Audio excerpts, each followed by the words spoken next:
the Rock Island Line. I'm your host, Annika O'Melia, and this week I'm talking to Reverend Dr. Dwight Ford. We discuss his history with the city of Rock Island and the controversy surrounding the moratorium on homelessness services and the upcoming social services license ordinance. If you don't know much about this topic, it might be helpful to check out my episode with Christy Adamson or my YouTube video with Dylan Parker for more background. We have a long, in-depth conversation, but you won't want to miss a minute. If you like what we're doing here at Rock Island Line, please head over to rockislandline.com to read articles, watch videos, and see how you might get involved with the city of Rock Island. And now, my interview with Reverend Dr. Dwight Ford.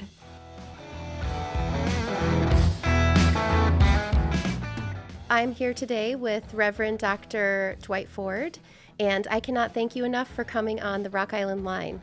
No, thank you for having me. And I'm so excited that you also grew up in Rock Island. So Yes. We're really going to get into your role as CEO of Project Now and some things going on with the city. But I thought first we could just explore your Rock Island journey. And so what brought you to the city of Rock Island? Well, first of all, thank you again for having us. And we are immensely happy and proud at the same time of this opportunity to be with you and knowing your commitment to the shared reality of our humanity. So again, on behalf of the agency and the people I serve as a pastor, thank you. I came to the Quad Cities as a part of the Great Black Migration, which many African Americans came this way from the southern landscapes of America. And so somewhere around the 50s and late 50s, 60s, and even early 70s, this particular community saw an influx of Black Americans coming from Mississippi, Arkansas, Tennessee, Louisiana, Alabama, places more the southern region, some from Missouri as well, making their way up north. For one is to look for landscapes outside of the reality of Jim and Jane Crow South. At some point, people become exhausted with the reality of limitations and where you can and can't go, and the reality of Jim Crow laws and fighting for your dignity every step of the journey. Two is, and I don't mean that lightly, fighting. Sometimes there's a fight for life and death. There are people that had to come north to save their life because they stood up for themselves or they said something back to someone as a defense of their own humanity. And they were put on trains or had to get in the car and not be able to go back home. Thurgood Brooks talked about that. When I talked to him, his history, it was, I think, his grandmother, maybe his great-grandmother, I'm not great at the math and timing, but had escaped an indentured servitude situation where she was victim of pretty intense abuse and Absolutely. Ran away in order to save her own life and to flee a terrible system of oppression and violence. Yes, and I think that's a story about America we don't tell as often, that yes, it was for burgeoning and blooming opportunities economically for some, because as Malcolm X reminds us that when we came up here, we arrived to up south, that there's segregation and racism even in northern states, always has been, but different than the Jim Crow laws. But my family came up in 73, and actually my father is a Vietnam vet, Marine. I'm actually third generation combat vet, and so my grandfather, World War II, Purple Heart, and my father, Vietnam era, and myself, Gulf War I. And so my father had a good friend, had come here for a better opportunity and found a wonderful reality working in the factories. In those days, the factory boom in Rock Island was the place to be. Yeah, John Deere, International Harvester, Farmall. JIKs, all of them were in a row, you know, and if an individual, of course, missed one, they could walk down the street. You had Service Rubber, you had the Rock Island Arsenal. It was a factory town, riverfront factory town. And He came back to the South. We were living in Vicksburg, Mississippi. I'm originally from Crystal Springs. If you've heard of Jackson, Mississippi, it's just the state capital. I'm about 20 minutes south of Jackson, so I can make it to Greater Jackson in maybe about 15 minutes, and from a little place called Crystal Springs. My family was living in Vicksburg as my father was a welder on the shipyard, and welders were in need here. And he came up perhaps like on a Thursday night. In those days, you didn't have to go to a kiosk and submit an application. You could just ask to speak to the floor manager or the supervisor and make a plea and say, hey, listen, I have this history. This is what I do. I'm a hard worker. You can put on a pair of khakis and a flannel shirt and shake a strong hand and, so to speak, and you end up on the factory floor. He asked my father, when could you start? He said, well, I'll go back and get my family and I'll be back Monday. And that's how it happened that quick. Wow. And so 73, I rode up as a young kid in the middle console. Back then, the cars, of course, didn't have the regulations we have now with seat belts and car seats. I sat right in the middle of my mother and father, what would probably be the armrest of the steering wheel. And do you have brothers and sisters? I do. Are you the oldest, the youngest? I am the oldest. Okay. So when I arrived, I was the only child. And I have 4 other siblings. So I have a brother that's 4 years younger than me. He's living in Rock Island. He's a wonderful chef at Friendship Manor. And have been there for quite some time. His family is in Rock Island as well, wife and children. And of course, for my brother that is right under him is an electrician. He moved away from here maybe a couple years. He's in the Denver, Colorado community there for a season with his spouse and children. My sister is here. She's an attorney. Married a wonderful chiropractor here, and so they have made their living right here in Bettendorf. My parents live in Bettendorf. Originally we were in Rock Island, but they moved to Bettendorf in the early 90s, 91, 92, so really early. Bettendorf was nowhere what it is now, and kind of a very rural kind of reality after a certain street, and then the rest was cornfields. And so to see where it is now. Isn't the name Bettendorf, doesn't that mean like bed town in German? It's just a place to rest your head. It's not really it's very residential. I think that might be what Bettendorf stands for. It may. I would have to definitely confer to someone that is German that could help me with the language better. But they found a wonderful opportunity there and continue to serve our greater communities in the Quad Cities. And the baby of the family is Paul, and he's a computer engineer, and he just moved back to the Quad Cities from Chicago. So, your family comes from the South and sets up in Rock Island, and that is the beginning of a lot of opportunity and wonderful outcomes, it sounds like, for you and your siblings. And I'm really curious because I wrote a little article on my website about kind of the history of systems of oppression that change shape and form over time. So, slavery is abolished, but you have things like indentured servitude or the Black Codes or Jim Crow or de facto segregation. So your father was a soldier, and there's a history there of World War II and the Vietnam War. What was your family's experience with like the GI Bill or with redlining? Yes. So redlining, of course, is more experienced than major metropolitan cities. So there are portions of the Quad Cities right now where you see the deepest level of poverty and the most minoritized poverty are still suffering from the realities of redlining.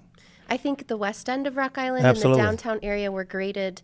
So in redlining, they gave parts of communities like a grade. And then if you had a certain grade, banks would not loan to you. There was a lot of racism in banking practices where you couldn't get a mortgage. You couldn't really choose where you wanted to live. Very much so. So the redlining comes from an actual reality of drawing a red line around a certain area that was penalized for their pigmentation.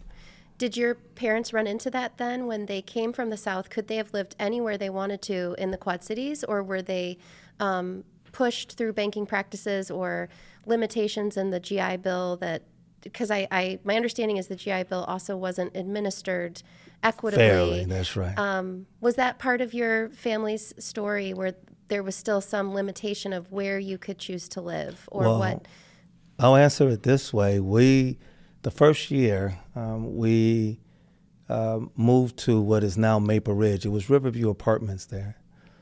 And the community of individuals that lived there, husband, wives, children, it was a family-oriented apartment complex. And I had the most beautiful experiences there as a child for that year. And would always go back because I had first cousins. When we came up, we immediately went back and told the rest of the family. My mother has a twin sister. Her husband is a Navy veteran, and they decided to come up. My mother has an older sister that had a husband that was used to working in factories. They came up. So all three of the siblings and their spouses and children end up buying homes in the same area. So the first one to move out of Riverview was my family. We purchased a home on 505 18th Avenue in Rock Island. So caught between the realities of Rainbow Park and Sunset Marina, if you keep on down 18th, Douglas baseball field in the park there, a handful of blocks away from the Martin Luther King Center, where I spent my childhood and some of the developmental years. And so I had a beautiful experience growing up in that community. That house next door, my mother's twin sister and her husband moved right in the house behind us, her older sister and husband. So all of my cousins became like siblings because we were so close to each other. And that was for all of the time from 74 all the way into my departure in 1988 after high school graduation into the Marine Corps. That was where my childhood was spent. That was home, and it was full of love and connection and community, it sounds like. Yes, and so for my experiences with my family, I don't know if they ran into the understandings of red lines as harsh. I do know we were able to purchase the home. I do know that we were able to exercise some of my father's benefits. And so to have that and that opportunity to grow up in that community, most of the members in that community owned their homes. A lot of them were factory workers as well. My mother was an early childhood educator and taught Headstart for 30 years. And so my father worked in the factories until the great collapse of the 80s, and then became the first black man to be employed at the State Highway Department here for right on the Beltway, almost off of the Milan, adjacent to the backside of the airport is their hub there. And what year was that? Oh, that would have been I was still a very young guy, so I'm thinking that would have been in 80, 82, 84, somewhere around in there. I was just old enough to maybe 84. The collapse started happening with the factories, and so I know it had to be in the 80s. I graduated 88. But by 16 years old, I would, if I wanted to keep his car for the day, I would drive him to work, and I would keep the car and do some of the things I wanted to do in those years of 16 years old. So I would have had to be around 14 when he first went there, somewhere around in there. And then by 16, I could vividly remember utilizing the car, 16, 17 or something like that, yes. So it's such a beautiful story of progress and success and this opportunity to live the American dream. And, you and all of your siblings have gone off into the world. And I mean, he was the first black person hired at the highway, and it was 1988, which isn't that long ago. Yeah, so it was definitely in the 80s. I can't remember if it was 88, but it was definitely in the 80s. So between that 84, 86, somewhere around in there. So that tells you how far we've come. but it doesn't speak to how far we have left to go. And so our experience was wonderful and beautiful because of the people that we were in proximity to. Mr. Jim Kerr, my alderman for years, was 2 houses away. And the people across the street, not everybody of the same hue, but of the same understanding that we were going to make of this area our community. And so we had beautiful friendships and conversations with individuals often. Mm-hmm. My father became a father figure to many of the young men. And my father would bring people home that were experiencing homelessness to shower and eat with us. And so for me, I've grown up with public servants. My father could talk to anyone from a state senator to a person experiencing homelessness and never miss a stride. My mother was a public servant in the sense of teaching early childhood education in Headstart. All of my siblings are Headstart alum, and we're very privileged and thankful to have done some of the things we have been able to do. But Headstart gave us our beginning with a loving family and loving parents and a community of support.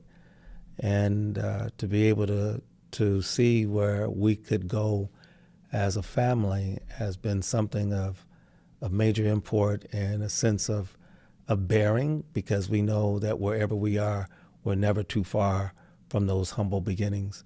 My mother for years worked with women that were in the sex trade or sex work, working with women in addiction, working with women out of domestic and sexual violence every Tuesday or every Thursday. And I would go and watch the kids while she worked with them. Yeah. So this has been my experience. It's woven into you as a human being. There's nothing that I could have done to avoid who I am today.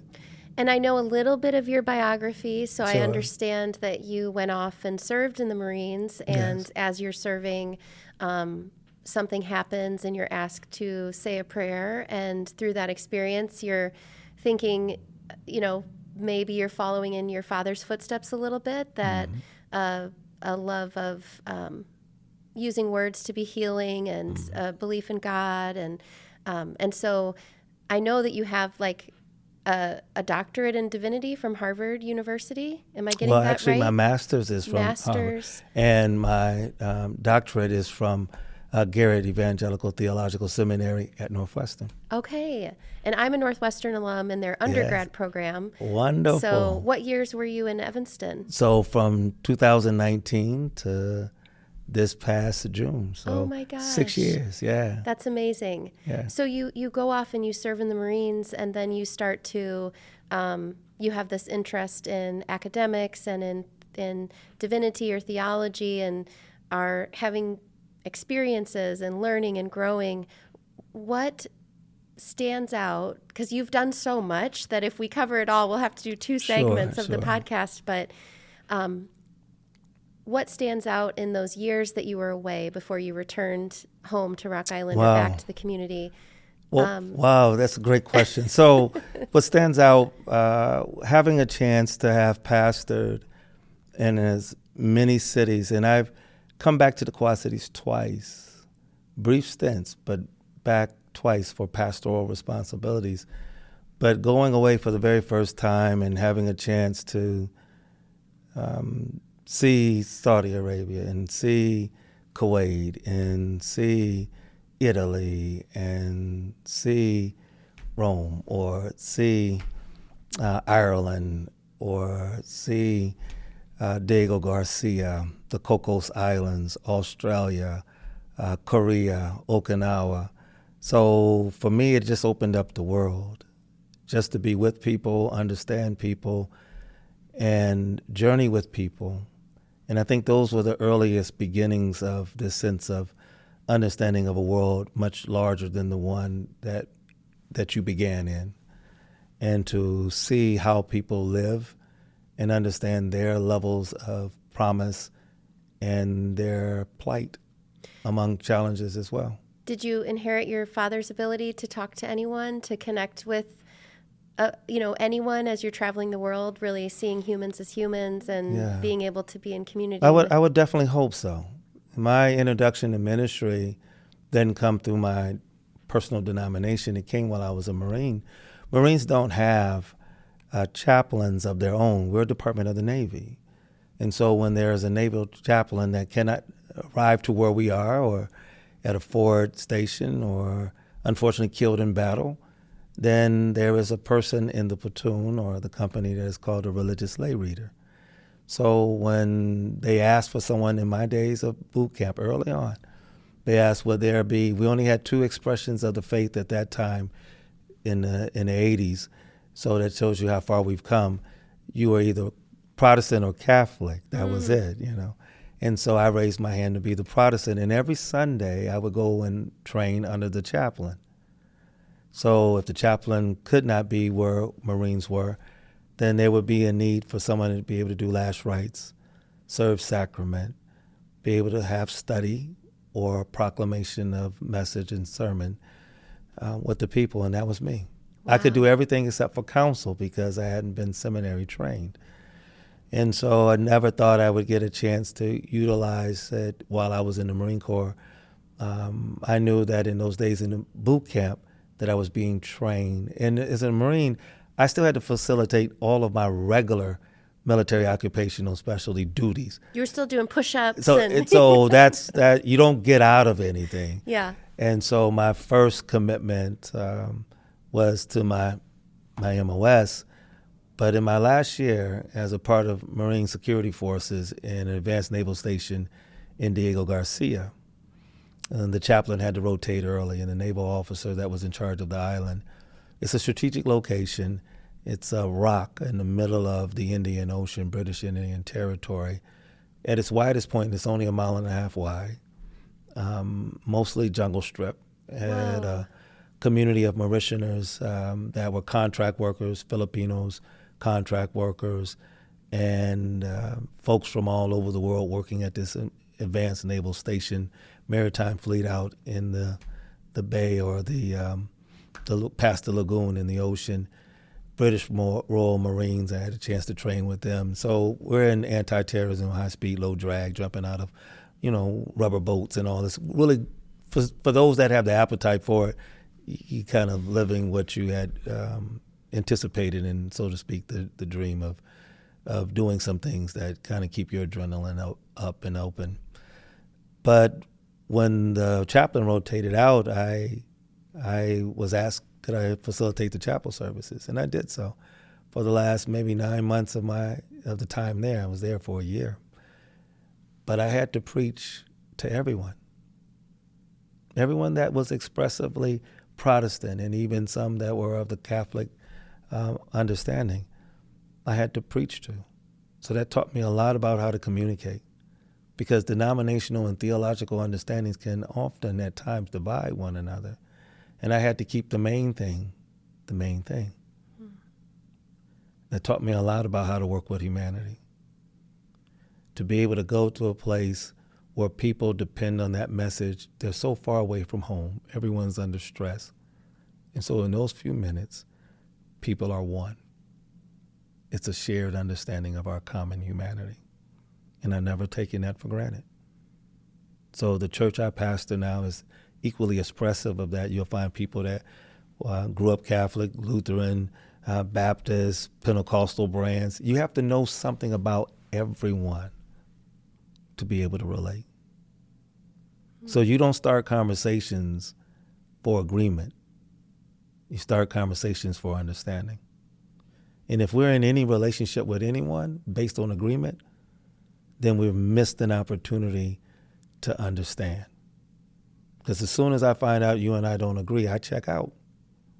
If I was basing my relationship with you on agreement. My hopes is that I would understand you better. And my sincere prayer is that you would understand me better. But to do that, we have to be extremely authentic. So we'll know each other. And if I know that naturally offends you, I won't bring that to you. And if I know you're more inclined to work with children, then I'll work with you on that. And if I know you're more inclined to work with returning citizens coming out of incarceration, I'll work with you on that. But if I know you have a deep passion for people experiencing homelessness, I'll start with that. That doesn't mean you won't do anything else. It just means this is where you see your best effort. And we may disagree about a whole lot of things, but what we won't disagree on is our shared humanity.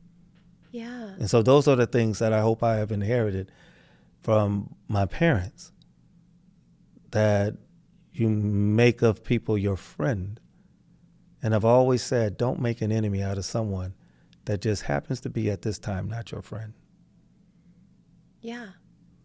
So, I mean, you bring this deep wisdom and understanding of humans and have observed humans across time and in different places around the world, and have lived and worked in different cities. And you have this also formal educational background. And Rock Island is lucky enough that you're now back here serving as CEO of Project Now, which, I mean, is really awesome. So to have someone who grew up with a heart for this community, went off, had all these experiences, and now is back leading one of our most long-standing, important nonprofits in the region. I believe Project Now has been in existence for 57 years. Am I getting that? 1968, May, yes. 1968. Yeah, it's a long time. Long time, long time. So before you were born, before I was born, this organization has stood. And how did you come back in and lead it? I'm glad. Yeah, another one of those stories. So I had the privilege of pastoring in a lot of cities and doing great work. And you talked about what I learned. When I first experienced Harvard, my commitment was to be a Kingian theologian, which I am, meaning that I studied the work and life of Dr. King expressively from 1954 to 1968, the traditional years that we consider to be civil rights years, not because that's the only time civil rights happened, but these were the major civil rights legislative moves out of the 64 Civil Rights Act, 65 Voting Rights Act, 68 Civil Rights Act for fair housing. People forget to put the Civil Rights Act. It was a Civil Rights Act. And so 68 was the last piece of major legislation branded by a unique individual, Dr. King, but carried out with a whole lot of different personalities. And so we don't subscribe to just as one person doing all the work, but it is nice to note galvanizing point or tip of the spear that widens the tributary as they make enormous sacrifices. And we cannot miss an opportunity to say thank you for all of those. Diane Nash, Mother Dorothy Height, so many that helped push our way forward. But those early days of 54 coming out of Brown versus Board, major piece of legislation, of course, December 1st, 1955, Miss Rosa Parks sits down. Dr. King is catapulted as he has arrived from Boston back down working on his doctoral dissertation in what he thought would be the sleepy town of Montgomery, kind of quiet enough to allow him to finish, and he has a great congregation to pastor there at Dexter Avenue Baptist Church. And because he's the newest, he has a sense of bearing. He's young. He doesn't have the reputation of having offended relationships. And they thrust upon him and said, we want you to consider this. And he said, well, if you can't find anyone else, then I'll do it. And the rest, as they say, is history. So that was my studies of SCLC, looking at major change in the world based through a theological lens that is non-discriminatory, meaning that I don't have to come to your church for you to treat me as a human being. That I could still. Can you say that one more time? Again, one more time. Major change in the world. Through a theological non-discriminatory lens. And that it is not simply, if we build a school, it wasn't just for the members of my church. It was for people. If we, in fact, do a kitchen and serve meals, people would ask, well, do I have to be a member of the church? No. It is for the public good. So what Dr. King assumed, and all those that work with him, Dr. Virgil A. Wood, who was a mentor of mine, worked with Dr. King the last 10 years of Dr. King's life. The movement was 13 years with Dr. King. And, he's 39 years old. He's assassinated, doesn't even make 40 years old. People assume much more. His life was a constant death threat and his body was taking an enormous beating. Most of what we call activists today have no idea what sacrifice is. Yeah. Of what it means to move your entire family from a black suburban landscape where they are solidly connected and move them to a 3-story tenement building, 1550 South Hamlin on the west side of Chicago, where you got to sweep up the rocks and the trash, and the whole entryway into the apartment complex reeks of alcohol and urine.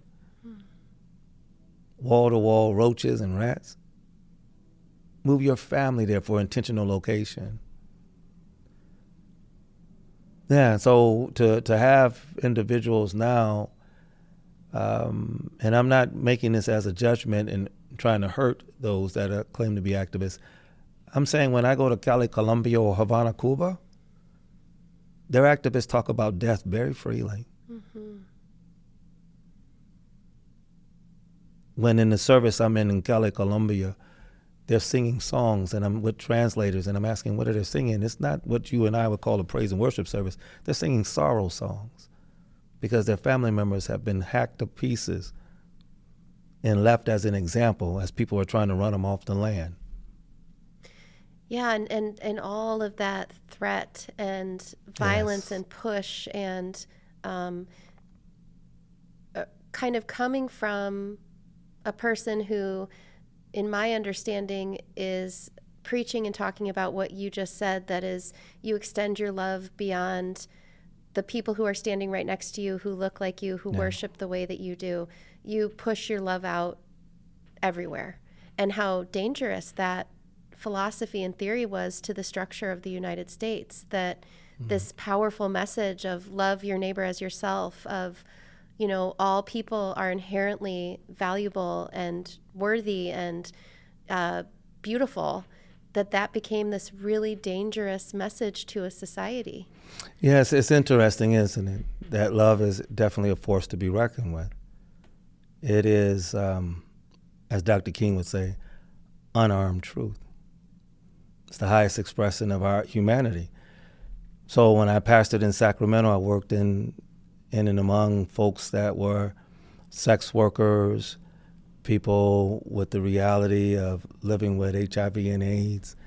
I've spent my time working with the tent cities and trying to work and get people housed. When I spent my time in Tampa, Florida, worked in Suitcase City, a derogatory term for a portion of the city that was highly immigrant-based, where the turnover was so massive they called it suitcase because you weren't going to be there long.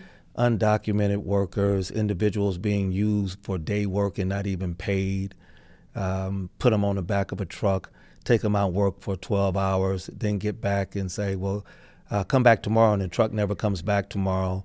Wage theft, people that were dealing with domestic violence and not have documentation when they're hurt or robbed on the street because people carry cash and they couldn't even go to the hospital. So this has been my But my this is really adding layers of, I've been steeped in this stuff around homelessness just as an observer. Yes. I don't really have a role in any of this. I don't work for anyone. I'm not attached to anyone.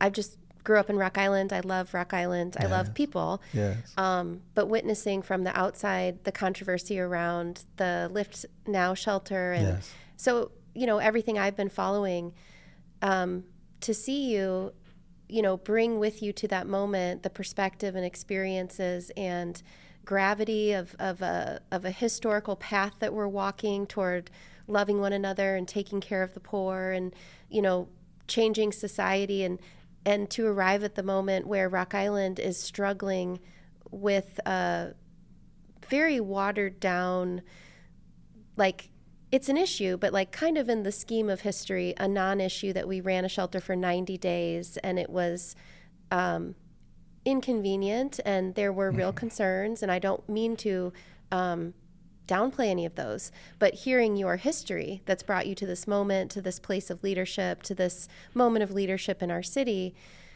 to your service as a Marine, to your work with people who are really suffering, to spending your life learning about a man and a movement of a collection of humans that were willing to die for what they believed in, and that some of us in Rock Island are really struggling that there might be a little more visible homeless on the street.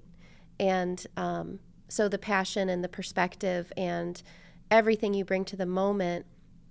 And then I've kind of watched city leadership or nonprofits, this thing pop up, which we'll talk about because I might not be characterizing it well, of almost like blaming you for having that passion, for keeping the main thing, for being a champion for your organization and doing work on behalf of the marginalized and the poor. I mean, that is your job in this role. It is. But kind of like, how dare he put that first in his conversations with the business owner or with the city, or so I don't know if it's okay to segue into. Yeah, so Project Now has a history of this. Yeah. So in 68, we started as organizers. So it was called NOW, Neighborhoods Organizing Work. So we started not with the institutional idea of being service deliveries systems, although I'm thankful for that. But to think of us solely as social services is missing a major component of our history and our commitment. So in 68, if anyone does the history with us, two significant marks were happening at the same time. One is that here locally, the Model Cities program was coming to an end. Model Cities, we were one of a number nationally that were awarded these federal grants for urban renewal. And what most of the majority population would see is a good thing, and it could be good. Depends upon whose hand the tool is in. Most of the black people would tell you urban renewal means black folk removal.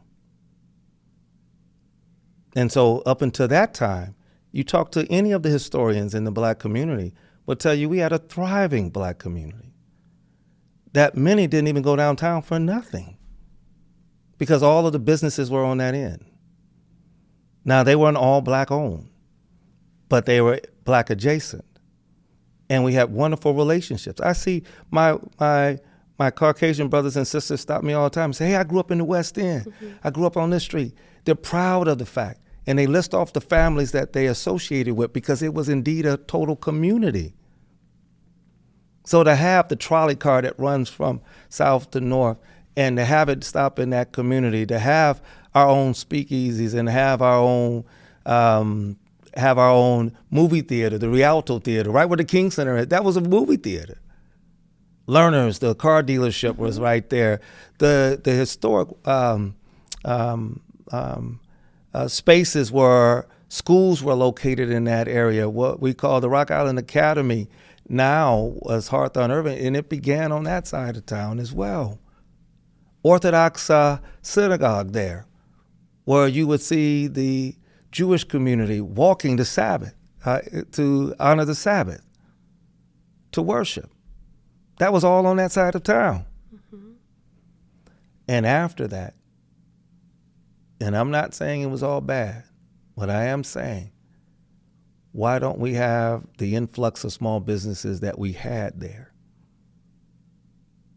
And what we have there now, and I'm in the middle of this, is the only thing that's standing there now are a number of churches and nonprofits trying to soak up the residue of hope and trying to spring forth a new stream of life.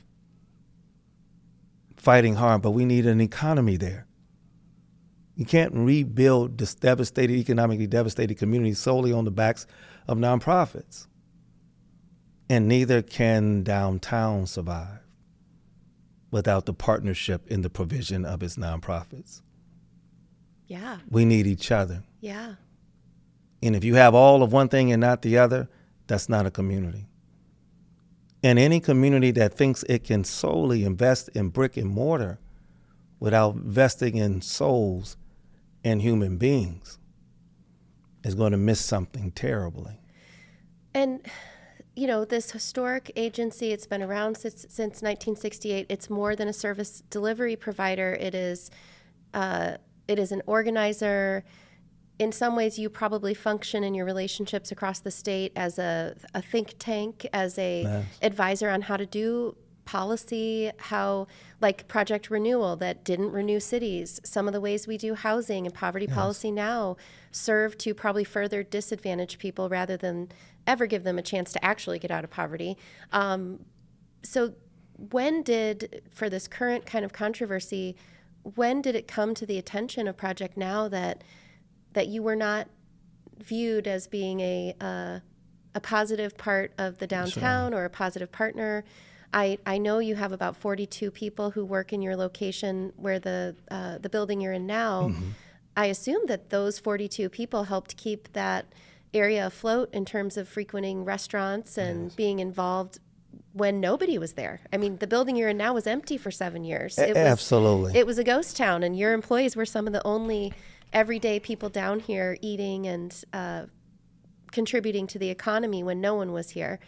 But it seems now that the renovations have occurred, that the renewal is upon us, that it's like there's something weird going on here with Project Now specifically. So we don't know each other. This is the first time we've met. But I had written some articles because I was really concerned about just the homeless population, and that this new moratorium that they're trying to put in place wouldn't really help homeless folks because it focuses on the nonprofits themselves. Mm-hmm. It limits the number of shelters to 1 day, 1 night. It puts barriers in place to where those can be located. It has weird requirements like people can't store their things, which we know is really important for people who need to go to job interviews. And also, if you think about homelessness in a triangle with those with the greatest need at the tip of the triangle, oftentimes those are people who can't engage in services because of maybe a mental health barrier or a substance abuse barrier. And so the people who need the most help and may be the most visibly problematic to a business owner or a consumer wanting to shop, the ordinance doesn't get at all at solutions for that population, whether that's rapid rehousing, increasing substance abuse treatment, having social workers on the street, interacting with people, gauging what their needs are, helping connect them to services. There's so many, housing is the solution, but there's so many things. So I kind of went to the city with this argument of like, this isn't really going to help homeless people. Because I thought, to your point, what's the main thing? I thought the main thing was homelessness. Mm-hmm. And in further conversations with city leadership, and it became this story about Project Now being almost like a bad actor. Mm-hmm. And that is not my understanding of it, having tried to do my own research and learning, for example, that your organization fields, 100,000 phone calls a month, that you help over 12,000 people, individual, unique people. You run the LIHEAP program. You do work with seniors. I mean, what do you guys do? Maybe that's... So this is a great lead in, and I'm going to segue very quickly. Outside of the model cities coming to an end, and the organizers that were doing that work, and seeing a lot of the blight in urban realities, when I say urban blight and neglect, be mitigated with raising or tearing down structures and things of that matter. The other thing that happened in '68 that gave us our birth is not just the end of model cities, but also the assassination of Dr. King, April 4th, 1968, on that Memphis balcony between room 305 and 306 at about 6:05, somewhere around there at PM, where an assassin bullet broke through his side of his jaw and neck and silenced the voice and life. Of course, we thank God for the season of his words and his work and his witness, because those will always live on. But those two realities created a tension in Rock Island, racial and economic, and that's what started us. Two clergy came together with lay people, and so we've always been intertwined between a faith tradition that is expressed non-discriminatory, which our founders that helped us get started, and then with a $12,500 grant from John Deere, we got off the ground. And John Deere gave us our first interim and our first full-time loan experts. They used to call the loan expert program, where they were still employees of John Deere, but they worked in a nonprofit. The King Center was also privileged in that same way. Our first executive director was a loan expert from John Deere there too. And in those days, Project Now was adjacent to the King Center, just doors away from each other, and we shared a lot of the same staff, same realities. Fast forward to where we are now, back in those days, we used to get in a lot of trouble because people needed something. And there was one place for them to get it. It's through the places in the portals of power. So we had to bring the plight of the poor and the predicament of the so-called powerless before the systems of power to make sure they were not trampled under feet. And then we grew out to be a social service delivery system, but we started with rallies and bringing people together and voicing the needs of the people to make sure power wouldn't overlook, to make sure power wouldn't crush, to make sure power wouldn't marginalize, that power would be used for good. And power in and of itself is not bad. It is what we do with power. It's what we do with our high seats of privilege and exposure. If I'm not speaking up about this, shame on me. Knowing my experiences, what I have been blessed and fortunate and privileged to experience in this world, to have worked on the mean streets of Boston when they were running red with blood from young people, and to be part of the second wave of ministers that went out as a part of the Boston Miracle, where there was 2.5 years without a youth act of death or murder. Went 2.5 years without a youth murder on the streets of Boston because clergy hit the streets. And we created systems and we partnered with local law enforcement and we figured it out. Hard conversations, but no one ever walked away from the table because we had a hard conversation. So I'm used to having hard conversations, whether it's Sacramento, Omaha, Nebraska, where we had the highest concentration of Black childhood poverty in the entire United States. Wow. And if you don't think I had to raise my voice on that, and to say, how can we have at least 2 billionaires in the city? Omaha at that time made more millionaires per capita than any other city in the United States. And we have that type of poverty. Is that where Warren Buffett lives? Absolutely. Yeah, yeah. So what I'm telling you, if we're thinking that the needs of the people are going to be submitted in an email, then we're fooling ourselves. We need to bring the needs of the people before the systems of power to be able to address it. Because that's all politics is. It's a distribution of political goods, of housing, healthcare, education, economics, and justice. That's why it's important for us to be involved beyond what it benefits us. And so the people, how do we go from being a team of individuals that were lauded and praised to being hated because we made of the poor our friend? And is that because we had unarmed truth, because we were going to make sure we stood up for people whose voice wasn't as loud as ours. What was the moment where you first caught wind that advocacy was rubbing people the wrong way? Think about it now. In 2021, the city, which Dylan was a part of the nomination committee, or at least part of the committee that voted, awarded us with Citizen of the Year. In 2021? Yes. Think about that. Were you in the building you're in now? No, we were in the one across from the library. Okay. So in 2021, you're in the building across from the library. You're Citizens of the Year. In the parade, lead car, convertible. You're leading the Rock Island Parade. Yes. And what transpires? Like, what do you think this is really about? Because when I met with Dylan, it sounded like, he was kind of offended that I suggested that the problem was visible homelessness and people having difficulty with looking at the pain of our society. Homelessness is not going away. Right. People in this economy are hurting. It's going to get worse. We're destroying social safety nets.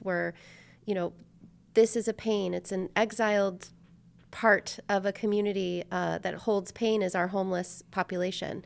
And people don't like to look at it. It's like... No, it's a mirror. But so homelessness is a mirror. Unfortunately, most people would prefer a window. Yeah. But when you see homelessness, it's a mirror. And when it makes you uncomfortable, you should sit with that discomfort and investigate it and wonder about it and wonder if it makes your if it makes your shopping trip less pleasurable, is that something to make go away so that you can shop with less feelings? Or is it something to show you that, like, how am I supposed to feel about the inequality in my society? And am I called to do anything about that? And so it's an invitation to explore your own moral landscape. So I thought this issue was about people don't like to do that. They want to go buy their things and eat at their restaurants, and they don't want to see the pain of our civilization. Right. So when I raised that to Dylan, he said, no, everyone loves all the homeless people. This is not about them at all. That's not true. I can tell you it's not true, and I want to be very direct. I won't dodge a question you ask me. Mm-hmm. Mm-hmm. I want to be very direct with that. When we started asking us, so this is how things turn very quickly. Nominated for a Citizen of the Year, we win. We go down there for the photo op and sit on the car and wave. Very proud of that because I'm a Rock Islander. I've always served Rock Island. I've pastored in 2 churches in Rock Island. And I came back for the first stint working as an organizer with the Longview Mobilization Project and assistant pastor of Greater Antioch Baptist Church. I'm proud of my time in Rock Island. And anybody that says or feels that there's any other reason for me to do what I do don't know me. They do not know me. I'm in this city 7 days a week, and I would gladly put my record alongside of anybody that claimed to be true to Rock Island. Not as a sense of competition, but as a comparative to say I have vested my life, and still do, in this city that I love. So we go from that, and then we started working on statewide projects. The budget increases. We're going through the worst time of COVID. We do exceptional work. You were hired in March of 2020. So I got hired the first day of COVID. Oh, my God. March 20th, oh my gosh. 2020. I was walking in, and all my staff was walking out. I was left with 6 people to keep all of our sites open because we could not close a site. And we figured it out and worked 12, 15 hours a day taking care of people because we were not going to shut a door. And when we couldn't let them in the building, we opened up windows and did walk-up windows and put tents outside so they wouldn't get burned by the heat and gave them water as they came up. I tore down an entire office suite of rooms and separate rooms and made a large room so we could get them in out of the air and out of the climate. We did everything we could to save life. And I'm proud of that team. During that time, I had 2 team members die in my building, taking care of people. Died literally in my building. One was still on the phone trying to complete the transaction with the people. And we had to help take his hand off the receiver to put him on a stretcher that he never got up from. But fighting for folks. The other one taking a first step, trying to come back in the building after a short lunch and collapsed right there and never got up. Wow. So, and I asked myself, what was I doing during that time? I was hiding in my house, afraid to see or touch anyone. Yeah. We had volunteer drivers, people that said, I'll drive just for free to make sure those seniors got home delivered meals. We were building protocols as soon as we could to take care of folks. During that whole season, we were going through the worst and doing our best, taking care of people. I had 2 older persons come to me, Dylan was one of them, and said, could you help? The library feels like they got some challenges with people experiencing homelessness. And I said, well, we'll do whatever we can.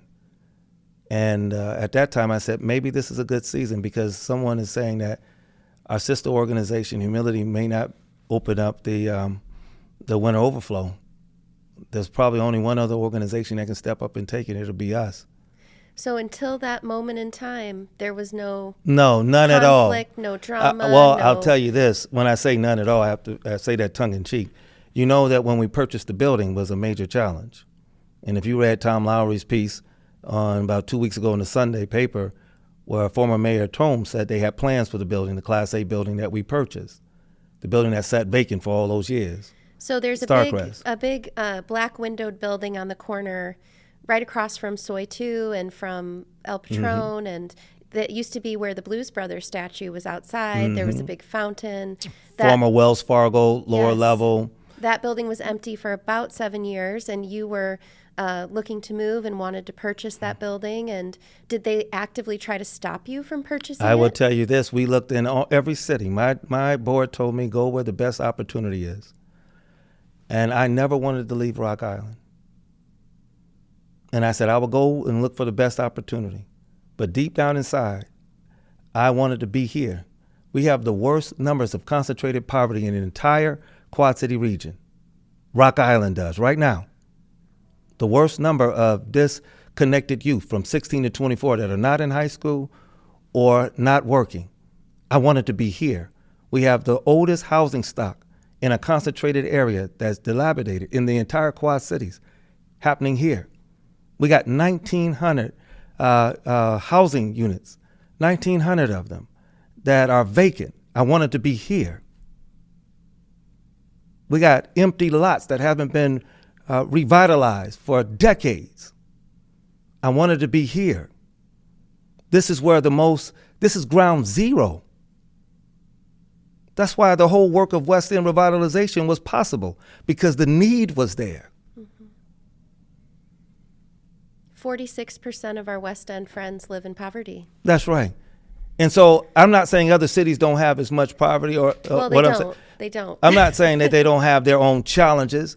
I'm not trying to deter the fact that every city has to deal with something. I'm saying why I wanted to stay here, because I know the numbers. And was that building a good opportunity for the price and at that Absolutely. So that was our best, and to consolidate, because right now we still have the feds there. And although it was vacant in many spaces, it was being utilized by the federal government from the courthouses, which is across the street from us, moving into their new place. So they rented that building out. So it had movement in it, but it was the federal government, only thing that was really keeping that Starcrest building open. We made a deal, and to even talk about how we got into the fuss of downtown, they didn't even know I was buying it. I had already purchased the building. So Alderman Jenny Swanson, who at that time was an ally to our work, we had worked on some things. And to her credit, because I'm fair, I'll tell people thank you when they do something. And to her credit, she said, well, we got ARPA dollars, and we have created a group subcommittee to decide how we're going to invest these dollars to nonprofits. Up until that point, I didn't attend. You can check the record. Our agency didn't attend one of those meetings of nonprofits going to the city to see if they could get ARPA dollars. Not one of them. It was brought to you. It was brought to us. Yeah. And I said, well, we could sure use some renovations dollars. We're going to purchase that building. When I made that presentation to the city council, that's when it dawned on them that I was purchasing that building. The plane was already off the runway in the air. And I said respectfully to them, because it became something of major discord. I mean, the nasty letters I received in emails, not letters, but emails, saying you should take your work to the West End where it'd be better received. Wow. How racialized and insulting. And just a few years ago, the census tract where our building is located, a portion of it, the median income was just $12,000. I know where I am supposed to be. And frankly, I have a board of directors, and I have a competent, capable staff that have already done the research and know where we should be. And so it became, and in the middle, you could check the record of the tape. I say to them, as I'm getting ready to part, Mayor Tomes wasn't there the day they were taking the vote, whether or not to move the money. If they decided to give it to someone else, that would have been fine. But show me another organization that is as large as us, that has done as much as we have, that has the capacity to move these dollars and utilize them, not for my salaries, for my people, but expand the space. Because I had gone from 5 people to almost 12 people working in the homeless division programming, homeless prevention and housing initiatives. We were blowing up. We were expanding overnight. And I needed these. So I told them, I said, with all due respect, you misunderstand why I'm here. I didn't come to you with my hand up begging you for anything. I don't need your pity. And I said that respectfully to them. Because if there's anything I am, I'm respectful. My father taught me that. My mother taught me to be respectful to all, but I fear none. I cannot live in fear. And what people call unaccountable to the city, I would say we're unbossed and unbought to the city. And we will remain that way. So I said, I didn't come to you with my palms up. I actually came to you like this, in partnership. I want to partner with you. That means you make an investment and you will receive the yield of return. We're going to house people in this city, in which we have done. I know the numbers. So they said, well, that building we could have got $55,000, $60,000 of taxes. Yeah. Let's call it a wash, because I spent about $65,000 of gas with the city gas pumps that I fill up my fleet of vehicles, 55 of them, at your gas pumps. I could take that contract and take it anywhere. I choose to do it in Rock Island because I'm your partner. Yeah. I know how much money we move in LIHEAP. Rock Island right now gets the lion's share of LIHEAP, over $6 million that we invest in the lives of 3 counties. Rock Island gets the lion's share because of the need is here. Our senior services, who benefits the most out of it in proximity to the 11th Street location? Rock Islanders do. What I'm saying to you is that if Rock Island didn't have Project Now, you think we got challenges. And I'm not beating up on my chest. If Rock Island didn't have what they are calling right now a drain, which is the nonprofits downtown, because they can't attract businesses yet, nonprofits have taken advantage of the buildings that are available. And they bring a staff to that location. They bring disposable income to that location. They bring a sense of life and energy to that location. If nonprofits would stop providing service for a day in the city of Rock Island, emergency calls would go like this. Hospital rooms would be filled. If we stopped providing services for a day, people would not get food. Children would be disaffected. If we stopped providing services for a day, that Rock Island would cease to be Rock Island, a place where it's always been the gem of the Quad Cities because of the treasure of its people. While some may invest, and I'm not saying it's wrong, we own property downtown too. I want downtown to flourish. I absolutely do. My first cousin that grew up right behind me, he owns a business downtown. We support them businesses downtown. I tell my staff to go down and spend dollars downtown. We are a good neighbor. To be fair to the businesses, this didn't start with Project Now. And I take all type of a rebuttal opportunity that Alderman Parker said it all started with Project Now, open up the shelter. It's not true. Those businesses have been suffering since the era of the bar district. Check the record. Anybody can FOIA the information of the police calls and the violence that was happening downtown. And many of the businesses have not recovered since then. Then when they finally started to recover, there was some discord with city staff and with some of the businesses that wanted more support. And some of them packed their bags and left. I know because they told me why they were leaving. Yeah, I'm actually forming a little support group of businesses that have left Rock Island. And it's very anonymous because they are afraid to be known. But that's right. To kind of give me a perspective of like, why did businesses leave? And they'll tell you freely if they feel that you're going to be. That's why I didn't mention any of them by name. Yeah. But they told me because I was a friend to them. Yeah. They told me why they were leaving. And then COVID hit.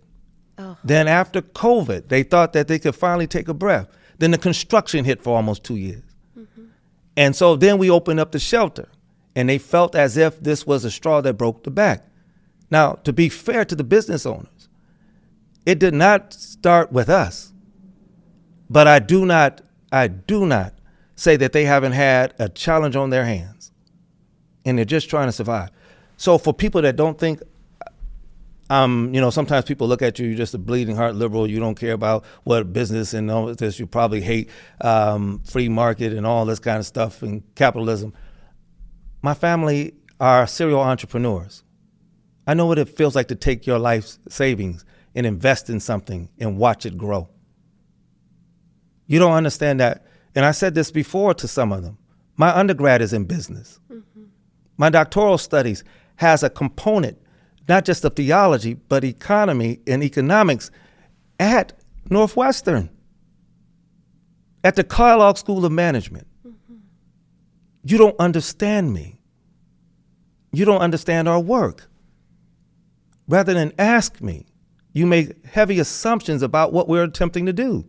Project Now has been working on starting a cafe downtown. Miles and the rest of the staff, Todd knows that. We've never been shy about telling them we want to open up commerce and business. A nonprofit can own a for-profit. And we've been wanting to open up opportunities downtown. So for me, I come from an experience. The last organization I led in Omaha, we started 2 businesses that are still there with that agency I led. Yeah. This has been my track record. But you don't know that. And you don't care to know that. Yeah, and my take on it is, so some of this is about real estate, it's about prime real estate, it's about so many things that are not the homeless population, and that's what's frustrating about it. So thank you. Keep that thought right there. How many times have you heard them say, the goal is to end homelessness as we know it? Never. Thank you. So what I'm telling you, if it is what it is supposed to be about, then we would say it out loud. I've never been unclear about what we're attempting to do. We're trying to bring the city of Rock Island to functional zero, which is when homelessness, if it is experienced, is brief, rare, and non-reoccurring. I've been clear about that. How many of the older persons have said that? Well, what Dylan told me is that this moratorium is a movement to give the city a lever to pull against nonprofits. That it is designed so that the city can regulate the existence of a nonprofit, which terrifies me. So why would you want to control something unless it's out of fear? Right. And why would you fear the very people that are running toward the challenges to help the city take care of its deep challenges? Out of everything that we've been talking about, the city will barely recognize. When I say city, I'm being very inclusive. I'm not saying all. 116% increase in the state of Illinois homelessness, 44% increase right here. We're number 6. The greater Rock Island County is number 6 in deep poverty in the state of Illinois. And that's 1/2, a portion of your population, a significant portion living at 1/2 of the federal poverty level. What I'm trying to tell you is that the storm is already here. And that is not to say that we're not going to go even deeper in it with the proposed cuts in 2026. And you're limiting our ability to help the city become what the city ought to be for all of its citizens. For all of its citizens. All of its citizens. Yeah, and I mean, we're so like-minded. I told my husband that I was going to struggle in this interview because I'm like, I know that I'm going to be on board with this guy. Like, we're going to be simpatico. But even this gentleman I met last week who's homeless, he's been living for 6 weeks in the Christian care shelter. I just had a long conversation with him about, what are his main challenges? What are the solutions? And so he texted me yesterday and said that he got a job at a local, because he was a machinist. He was a teamster. He got bronchitis. He got knocked out of his job for it because it was very profound and it made him very sick. And he needed a place to get back on his feet. He's not from this area originally. He's from Chicago. He is now a machinist at a company that needed a skilled laborer to. So I feel imagine like that people that are actually sleeping in a shelter. So I would ask how many of our city staff and older persons ever been in a shelter? Well, I think there's a tendency to overlook that the biggest resource you have as a city is the people who live in that city. That's that right. As human beings, we all have gifts and talents and abilities, sometimes access to capital and things that help people to flourish in using their skills and talents and abilities can be unevenly distributed. But I think the city is doing itself a disservice by overlooking a population of humans who can contribute to the economy of a city. Some of them are already. Yeah. So that's why I asked how many have gone in a shelter. See, you're talking to somebody that doesn't do this work because I get paid to do it. Before I became the Project Now director, I was taking people every Friday night to King's Harvest to volunteer in the shelter for the whole season. Yeah. This has been my life. So unless you know who's there, and when I used to take the group over to King's Harvest, mostly men, I would have some women, young men that I was mentoring take them there. So we go out and we drive the van, look for folk on the street. If they were standing outside, we give them a sack lunch. If we had the hot meal that night, if it was our responsibility to serve the hot meal, we would serve the hot meal plus give out the sacks. We would give hand warmers, gloves, hats, sleeping bags to everyone that we saw. We would drive around for about a couple of hours and then end up there. You know what I mean? People would come out of there in the morning and go to work. So right here at ours, we served 180 unduplicated for the 12 weeks that we were open, 90 days. We had people there from John Deere that got laid off, lost custody of their children inside of that. And we housed that individual, got custody of the child again, and is working and taking care of themselves well beyond us. In 12 weeks, everyone said that we would never be able to case manage because it's a low barrier. It's a high concentration of folks that are experiencing the worst. 10 to 15% of the population nationally are severely mentally ill. Most people with mental illness, even in the Quad Cities or nationally, are functional, meaning that they're on meds. They see a psychiatrist, psychologist, or they work through their challenges and they have medication at times and they may have an episode, but they work through life. This group that is on the grounds and feet on the street in the winter, those are the most severe cases of mental illness. 2, most people that are addicted or addicts in America are functionally addicted. That's not to make light of it, but they got family members. They may splurge, blow all the money. Family steps in, try to undergird. They're able to keep an apartment. Maybe it's for the sole work of their partner or spouse in the house that keeps money coming in and balances it out. And, they may get sober for 2 or 3 years and then relapse. The people on the street, those are the severe cases. And generally it's 10 to 15%, somewhere around in there, that are severely addicted and severely mentally ill. Even at its highest numbers, that gives me 30%. That means 70% are available to us to case manage. I know the numbers. And the most devastating thing about this moratorium is it's going to mostly impact that 70%, the mothers and babies and seniors and, people who have suffered health setbacks. That's and right. It's going to hurt them without ever helping any of the people in that 30%. That's right. It's so stupid. They've tied their hands in the fight hands. against poverty, in the fight against homelessness.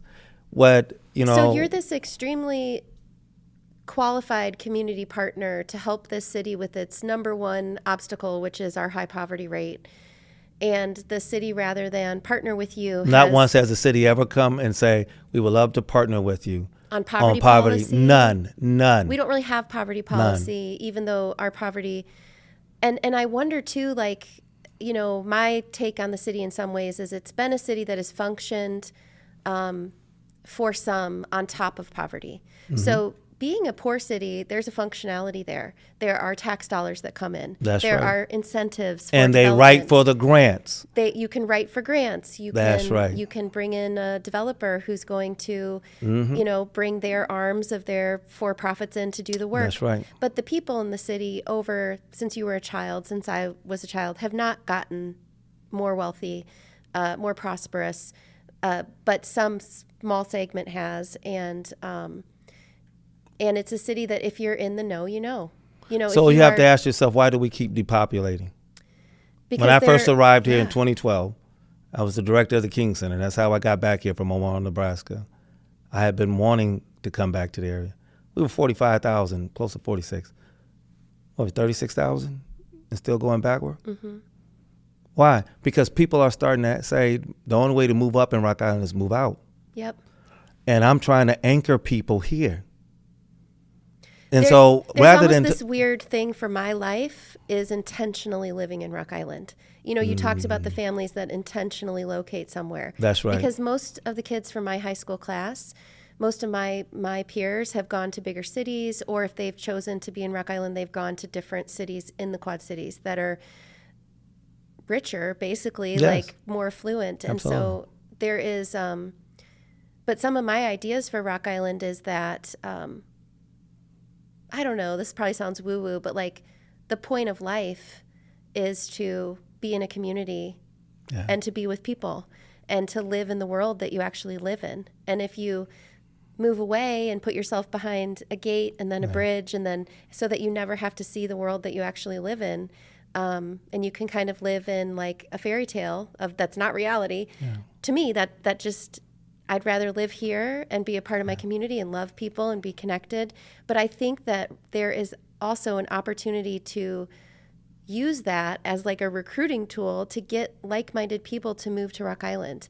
I mean, the fact that you have all this education and world experience, I think Rock Island could be a hub of social ingenuity, that we are, we have Modern Woodman, which is an insurance Right. provider. We have a hospital. We have a university. We have a strong social service provider downtown. We have Robert Young Center that maybe Christian care. Christian care. Yeah, Maybe third place. Yeah, the third place, the YW. library, the YW, that is there an identity here that is different, that sets us apart from our neighbors of come live among your fellow Americans Right. and, do social entrepreneurship. Bring a think tank here, a policy think tank, That's to right. look at, because Rock Island's cool in the sense that it is so diverse, that it reflects the bigger systems that the whole country is grappling with on this micro level. Mm-hmm. And, if we could figure out how to do it here, why can't Illinois figure out how to do it? Why can't the country figure out how to do it? But I'm frustrated with the city because I feel like in you, we have a strong social service partner, a strong leader. Maybe part of the problem is that, like you said, you're not willing to be treated differently than a for-profit. Like sometimes I ran a nonprofit, Edgerton Women's Health Center in Davenport. Oh, thank you. And sometimes there is this, if you're a nonprofit, you need to be the one that acquiesces. You need to be the one that plays nice. You can't have boundaries for yourself and your mission because you're almost in a relationship, the feminine in the relationship to the masculine. Like you need to be the peacemaker. You need to be the softer one. And so to have a strong nonprofit leader that says, this is my mission, these are the assets and the social entrepreneurship and the businesses that we're going to run, to not back down, to not necessarily like play nice with the city. That doesn't mean you're not a nice person, but maybe even that model of operating is I don't even know. I'm not articulating myself well. No, I think I caught you very clear. I think you've done a well job. So the businesses are struggling, and this nonprofit is here, and the city puts you together in a room and has this expectation that as the nonprofit, you will take care of the business owners. You will do all the extra work of managing homelessness that is outside your purview. You've signed up to run this overnight shelter from 9 p.m. to 7 a.m., but that you will, with your limited resources and budget and decreased funding, you will pick up any pieces and you will make nice, and you will, when really that is the job of the city. Thank you. When have you ever known a city to make significant gains with solving major challenges in education, healthcare, housing, justice-related realities without being a partner? And including the business community. I had talked with one business owner and said, "This is not my problem." I said, "Oh, yes, it is. We're all in. What got you in hot water is by saying we're all in this together. We all have a responsibility. Is that what got you in hot water? I can't speak for how they view it, but I'll tell you that when I walked into some of the businesses, and I've never called businesses out, so if they would have ever, you could check the record. I don't even call the council out by name, and I have receipts. When I tell you I got text messages and emails, I can call them out by name to show that I know how to fight a good fight, a fight that's worth fighting, because I'm not going to let you make this between me and you. This is about the people we're trying to take care of. Half the people that are the loudest about what we're not have interest in downtown, money moving for them, or something they're upset about with us that we did not provide for a tenant that was living in one of their properties. Some of the people that come and fuss about what we're not doing is because they were upset because they were thinking that they were going to get money out of this deal. What I'm trying to do is keep the fight where it needs to be. But when I walk into a business and you start yelling at me and my staff, because I would always go with someone, and fussing and think I'm not going to stop the conversation and say, "I'm sorry, I came here for a conversation," Then you try to play victim in saying that we were mean. No, I wasn't mean. I was very direct.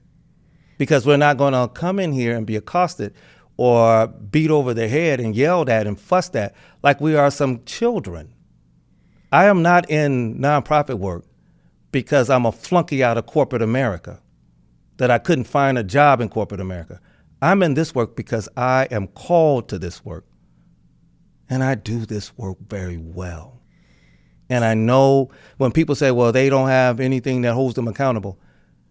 I run about 42 Fed and state grants. If you know anything about a Fed and state grant, that's why we didn't even go down there when they were trying to figure out about ARPA dollars, because we had a flow of resources. What's your budget? Isn't it 20-some million per year? It is.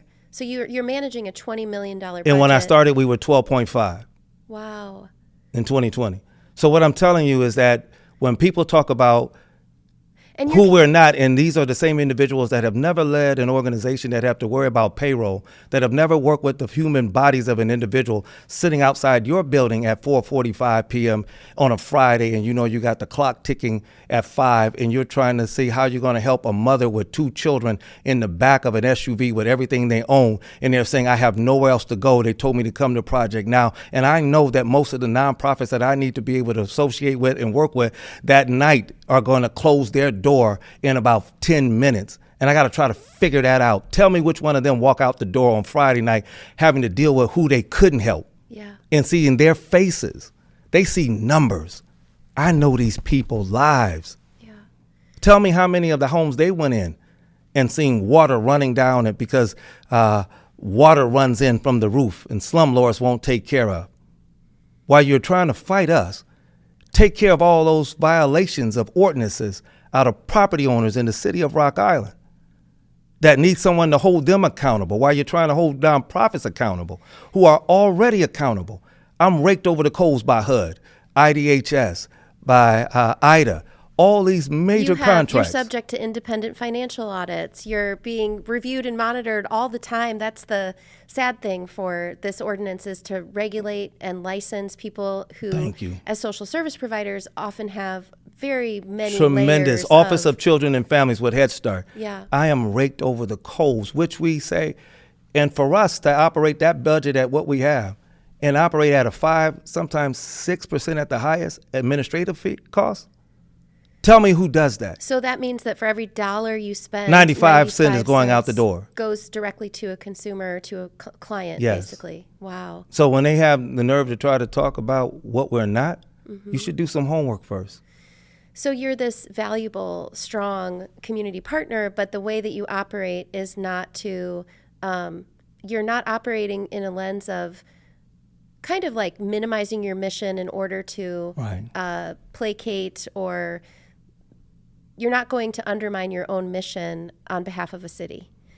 So you want to work with the city. I would love to work with them. One thing that's interesting to me is that as I found out more that this issue is not about homelessness, it is about relationships between social service providers, business owners, and the city, that Project Now had actually put forth a Good Neighbors program. Yes, So, we did. You know, nobody's paying you for that. You're not getting compensated for that, but you're trying to bring together the different players, and a big part of that is to outline the expectations of who can do what, who can't do what.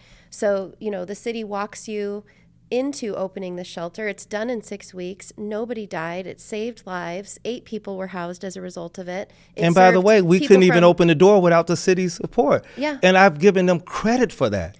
They bypassed one of their own ordinances, and we put into the daily operation of fire watch because we didn't have a sprinkler system.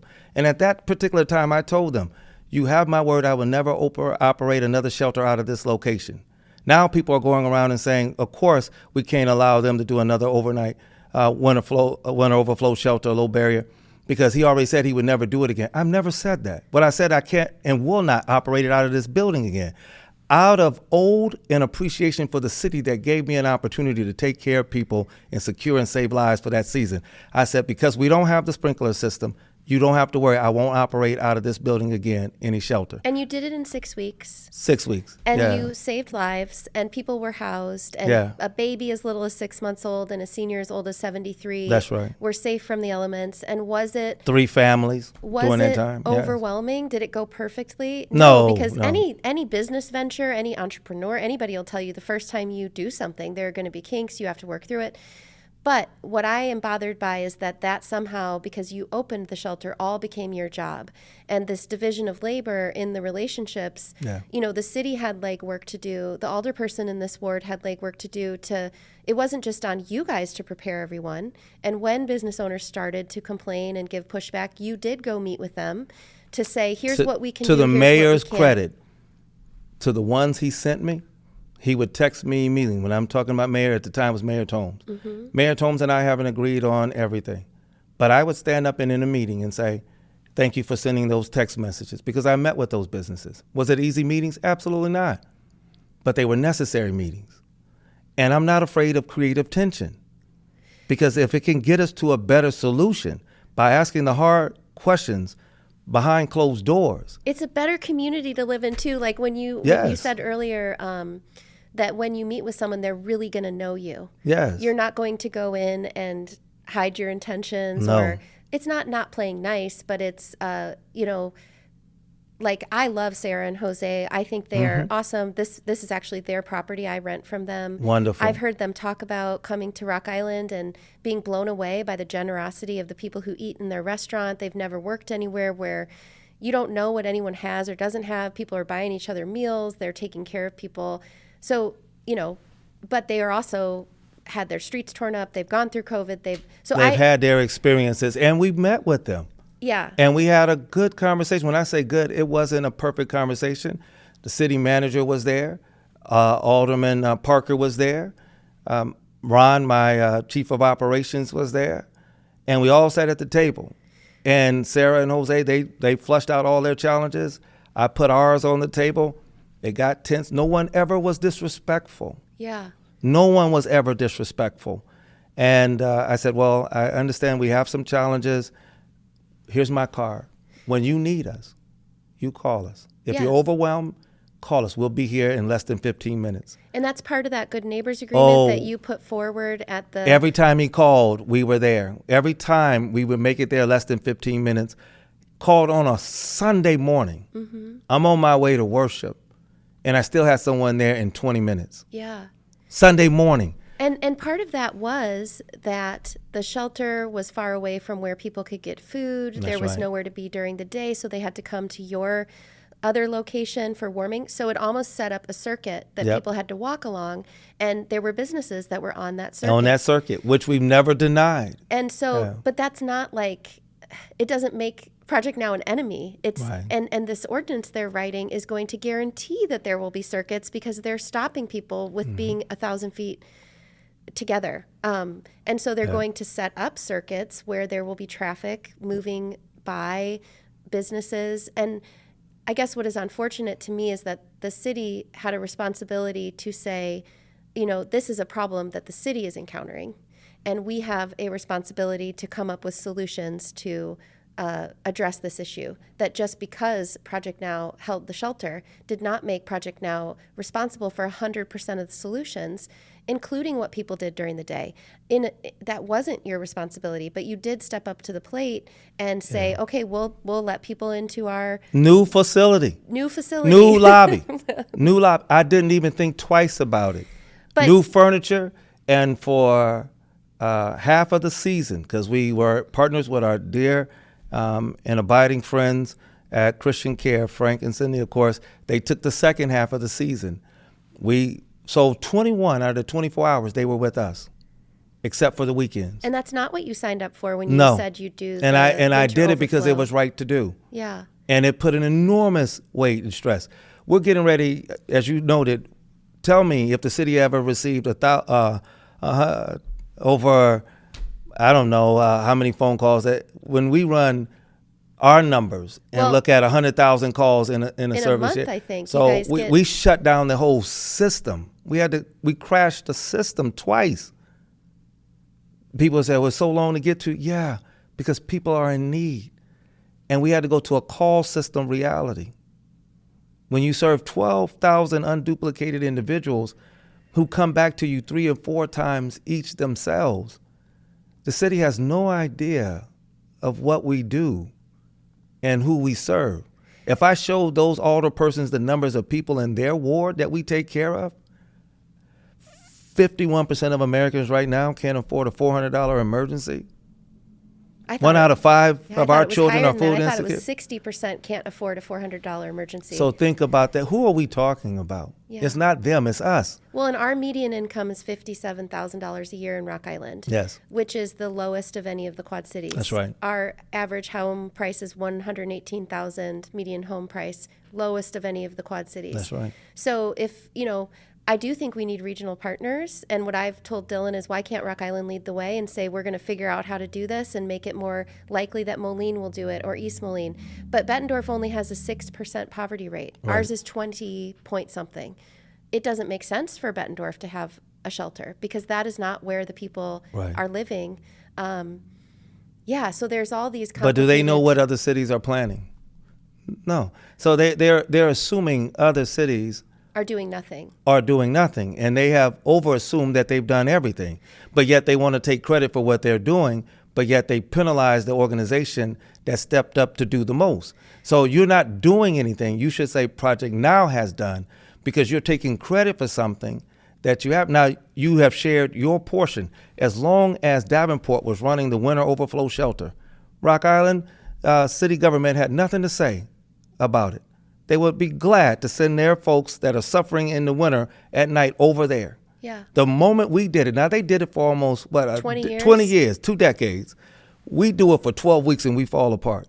Well, so what does that say? What does that say about us? And that is I guess, one thing I'm taking away from this conversation with your history of working for social justice and, that people have put their lives on the line, and we crumbled at 12 weeks, not because the services weren't provided, we did that part, but because the grown-ups in the room couldn't talk to one another and get their acts together to, kind of rally around solutions. And the city has to be a leader in that. I hope moving forward, I think Mayor Harris, we went to high school together. Wonderful. I feel like he will be a leader in that, although we have a weak mayor system. But that's right. The other thing is, I feel like a lot of people who live in Rock Island have big hearts.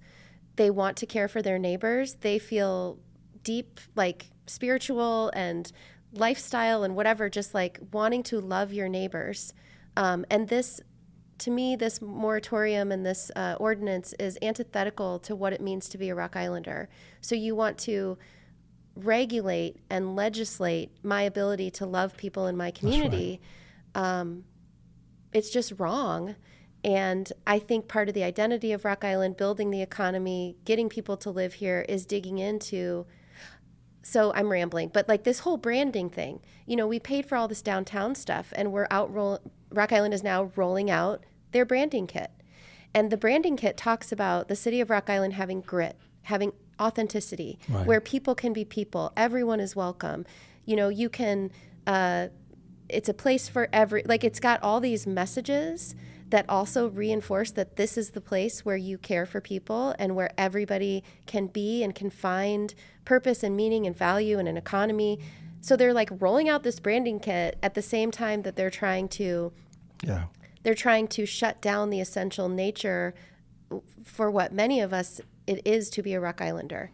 I mean, if you look at this wall, Laura Mon, Thurgood Brooks, all Atticus, the people that invest, Sharon Williams, Isaac Carr, Demetrius, Rob, Christy, Holly, and I've invited a lot of people to come to the podcast, but this is our community. It is. We love people. Yes. And that is our identity, and that is how you convince in this Red Sea that we're in, where this little blue dot, there are people in Davenport and Bettendorf and, Sherrard who are disaffected by the cruelness of the policies and the way this country is going. And there is a safe haven here. We cannot follow suit to the cruelty of the world right now. We need to dig in and challenge those systems. In my mind, poverty work in general needs to be redone, and we need to be looking at systems and ways that get money into the hands of people who are poor, Yeah. so that they don't have to jump through 7 hoops and do 6 backflips. Well, we're before doing they that with the can- city of Moline right now. Yeah. So with the Level Up program, using cannabis dollars, we're able to do 36 families with a $400 investment that were challenged with poverty and having the challenge of housing instability. We make those investments into them.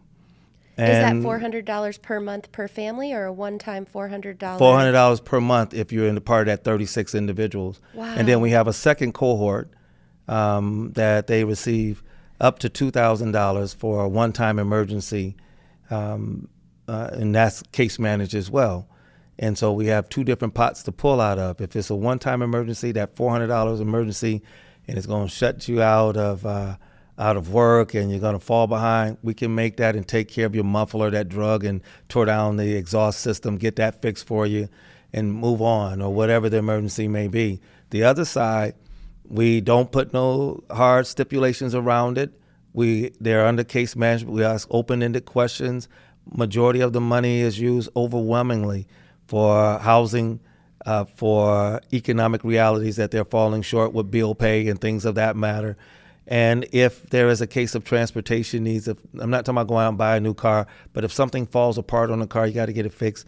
That's where most of the money goes to. Right. So when people think that the $400 investment is going to be spent on, new cell phones and stuff like that, that's not true. That's not what the research bears out. That's exactly right. And These are fictitious understandings of misnomers and misinformation about our neighbors who are experiencing poverty. And sometimes the worst place to be is in someone else's imagination. Oh, I love that. I love that. That is so true. That is what I think, and that message you gave about the way that you did, I'm going to botch the language, but how your purpose in your religion is to extend beyond the people who worship at your church, Yes. that it goes out into the community. We have not figured out how to do public policy yet that way in this country, and that is the basic flaw in our public policy, is that the people who write the policy, I feel like the Republicans want to ignore them, the Democrats want to control them, because they do not see in them Good understanding. the kind of like ability to do for their lives what they have reason to value. And none of them are at the table. And none of them are at the So table. when you're not at the table, and this is my whole problem. And they can't get at the table because this Thank you. Okay, so this is my other analogy. Please, Tell me what you please. think. America is a casino Wow. where the investor always wins. So you go to the casino, the house always wins. Mm-hmm. America is a casino, the investor always wins. You have to have chips to play. And the way we do our poverty policy is to say, not only do you get less chips than everyone, but you actually have to use your chips for like services. So take your chips over there to get your food, and take your chips over there to get your housing, and take them over here for your energy bill, and over here for some help with your car, and you're left with 1 chip. And Wow. maybe if you get really, really lucky in this country, you can defy the odds and you'll be a billionaire. Who knows? But if you start out with some chips that you don't have to have micromanaged for you, and you get to start putting money on that table, you get to keep winning and winning and winning. And then the economy just becomes, people with a lot of chips are going to do great, and they'll do better and better and better. So now the CEO of Starbucks makes 666 times what the average worker makes. They make like $9 billion, and the average worker makes $14,000 a year. And that is our system. And the way we do our poverty policy guarantees, in effect, that poor people will never not be poor, because they cannot use their money in ways that they have reason to value. So I see this all the time. I do a lot of work in Century Woods. You go out and get a job, you lose your housing. That's and you right. can't Yep. afford then you're going to be homeless. Well, if you work overtime, If you work and then overtime, your rent is adjusted for that check. you cannot move in with a family member who has a disability, because now your numbers are off and you're going to That's get right. dinged. You can't allow your grown children to come back home with you while they have a part-time job and catch their breaths to then go out in the world, because you'll lose your housing. Everything is tied up. You can't have your partner live with you. That's right. It's tied up to separate families and to divide people, to basically destroy the kinship networks that you talked about when you moved here. You could have as many people as you wanted living in your house. You could work together to get ahead. You could pool your resources. You could decide that you wanted to invest in something. And the way we're doing poverty after 1996, basically, when they did the Personal Responsibility Work Opportunity Act, has destroyed ending welfare as we know it. Ending welfare as we know it. That was the language, yeah. And setting it up so that you never get to participate in the casino that is America. Peter Elderman walked out and discussed this. Peter Elderman, of course, was a brilliant mind that worked in the administration with Clinton. And we forget that was a Democratic president. Absolutely. And this is why I said poverty is not Democrat or Republican. Poverty is. It's an equal opportunity offender. And until we adjust our understanding, I fight at the state level. I'm on the Illinois Commission to End Poverty and Build Economic Security. Senate approved, of course, and governor seated. I work with the Office to Prevent and End Homelessness. And this is what I've been trying to tell the city of Rock Island. This moratorium is known by them. You're putting yourself on the map for being the worst. You are ensuring that you just won't hear from us, but people that have invested resources to move into the community to help stabilize this area are now concerned about what you've just done. And this is what they don't realize. So you talked about our greater Quad Cities. I cannot tell you. Now, I may not get all the appreciation or the agency appreciation for what we're doing here with some of the partners downtown or people that may not understand. But I used to lead Q 2030, the regional plan started in the chamber and then became its own separate 501c3. I was the board president for a season. And I am a past recipient of the Quad Citizen of the Year Award. Folk know me throughout this entire region, and they quietly come up to you and say, we don't agree with nothing the city is doing against the work that you do. This city doesn't understand. We have friends, people that are deeply concerned about the people we care about, and they want our agency. Now, no one is saying they believe that Project Now has been a perfect institution. Any institution where you have so many moving parts is a work in progress. And I can make that same complaint about the city. Well, and so much demand for the resources available. So I know Dylan complained that someone he was helping, didn't get a call back as soon as they wanted to or something like that. But I would say okay, well. Well, I can bring to the table 10 people that have called the city and have not gotten a response. Yeah, about something. So if we want to play I try to loop the new mayor in, and he's usually pretty good about, but I will email people and try to get responses, and nobody's perfect. And I also run a business, and so I would be the first to say that you're not going to get perfect service. I don't require perfection out of people I work with. I require the best effort, and let's come together and talk about what's working and what's not and refine our process. For people that don't know, my staff, particularly during light heat, they're running about 4 appointments every hour, and they're doing it via phone because we're the number one agency in the state for light heat distribution right here in Rock Island. Wow. The number one state for accuracy. We had a 1%, less than a 1% denial rate. Wow. So are we perfect? No. We ran and facilitated the eviction diversion program during COVID with the 14th Judicial Court Circuit. We were seeing 12 to 14. We worked with our partners. We worked on it a year in advance to create this system during COVID that wouldn't allow people to be evicted without remedy.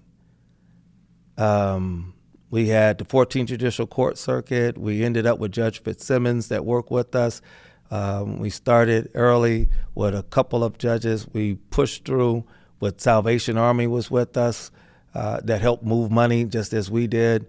The Rock Island County Bar Association, which I've given talks to and gone down and thanked them for their support. We had mediation attorneys from John Deere that we trained for the work and made sure that we had volunteers coming in. We, with Prairie State Legal Services, legal aid was at the table. We held this together from COVID until now, and we're down to maybe 3 evictions on a Friday, and we mediate. First hearing goes to us. We've changed laws. We had to go all the way to state to change the law so we could pull this off. Wow. We've changed laws here. Right now, we're the only agency, if you look at the Illinois State Guidebook, Law Enforcement Guidebook, that all of the officers coming out of Springfield get. We're the only nonprofit in that book. We're the consultant to it, helping law enforcement understand how to work with those that serve homeless communities, but also helping them understand people experiencing homelessness. And they go on through the bureaucracy of getting it finalized. But when they do, every law enforcement officer in the state of Illinois would be advised on this handbook. We're the subject matter expert to it. I served at the highest level with the governor's office to prevent and end homelessness. And we worked on the first of its kind study. I was a part of a team of scholars and activists and advocates and social service providers that we worked for well over a year to produce the first study on ending black homelessness in the state of Illinois. Because the state of Illinois, and when you talk about blue and red and all of this, state of Illinois is number 2 with the disparity between white and black homelessness, where if you're a black in the state of Illinois, you're 8 times more likely to be experiencing homelessness. The only other state that had worse numbers is the state of New York, and they were 24 times. And you just are like, and we're blue states. And yeah, we have blue cities. So we're working. So what I'm saying, and policies, what I give the governor credit for, is that he called for the study and didn't run from the mirror. Yeah. What I'm saying to Rock Island, and I love this city. I got family in this city. I got business interests in this city. I pastor in this city. Is that when you see the mirror, as much as you and I wake up and sometimes we're in disarray, or you get up and you go to the mirror to see how you look, it would be a fool to look at themselves and don't make adjustments.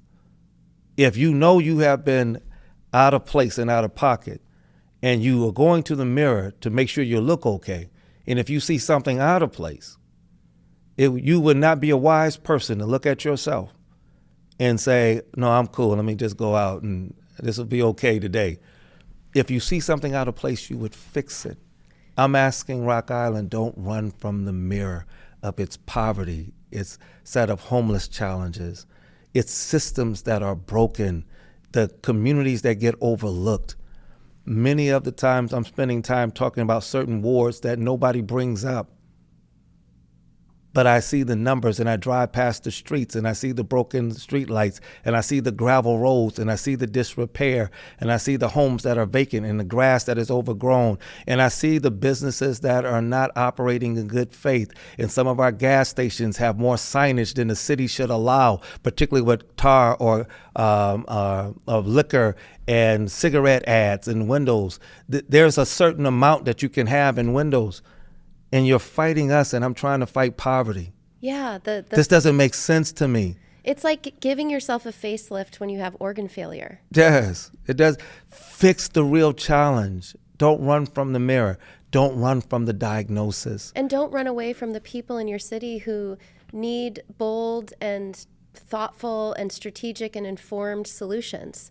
Yes. You know, I'm so glad that you're here. I hope that this goes away, this ordinance thing.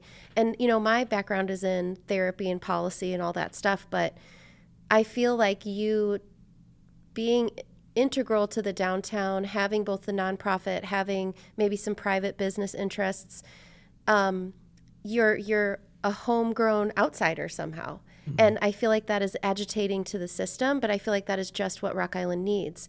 We need to expand the people downtown who are in the know, who understand what's going on, who understand real estate and that can expand the availability of opportunities to a wider pool of people, that can have an eyeball on extractive business practices of people who come in and suck out of this place what they can for themselves and then go live somewhere else.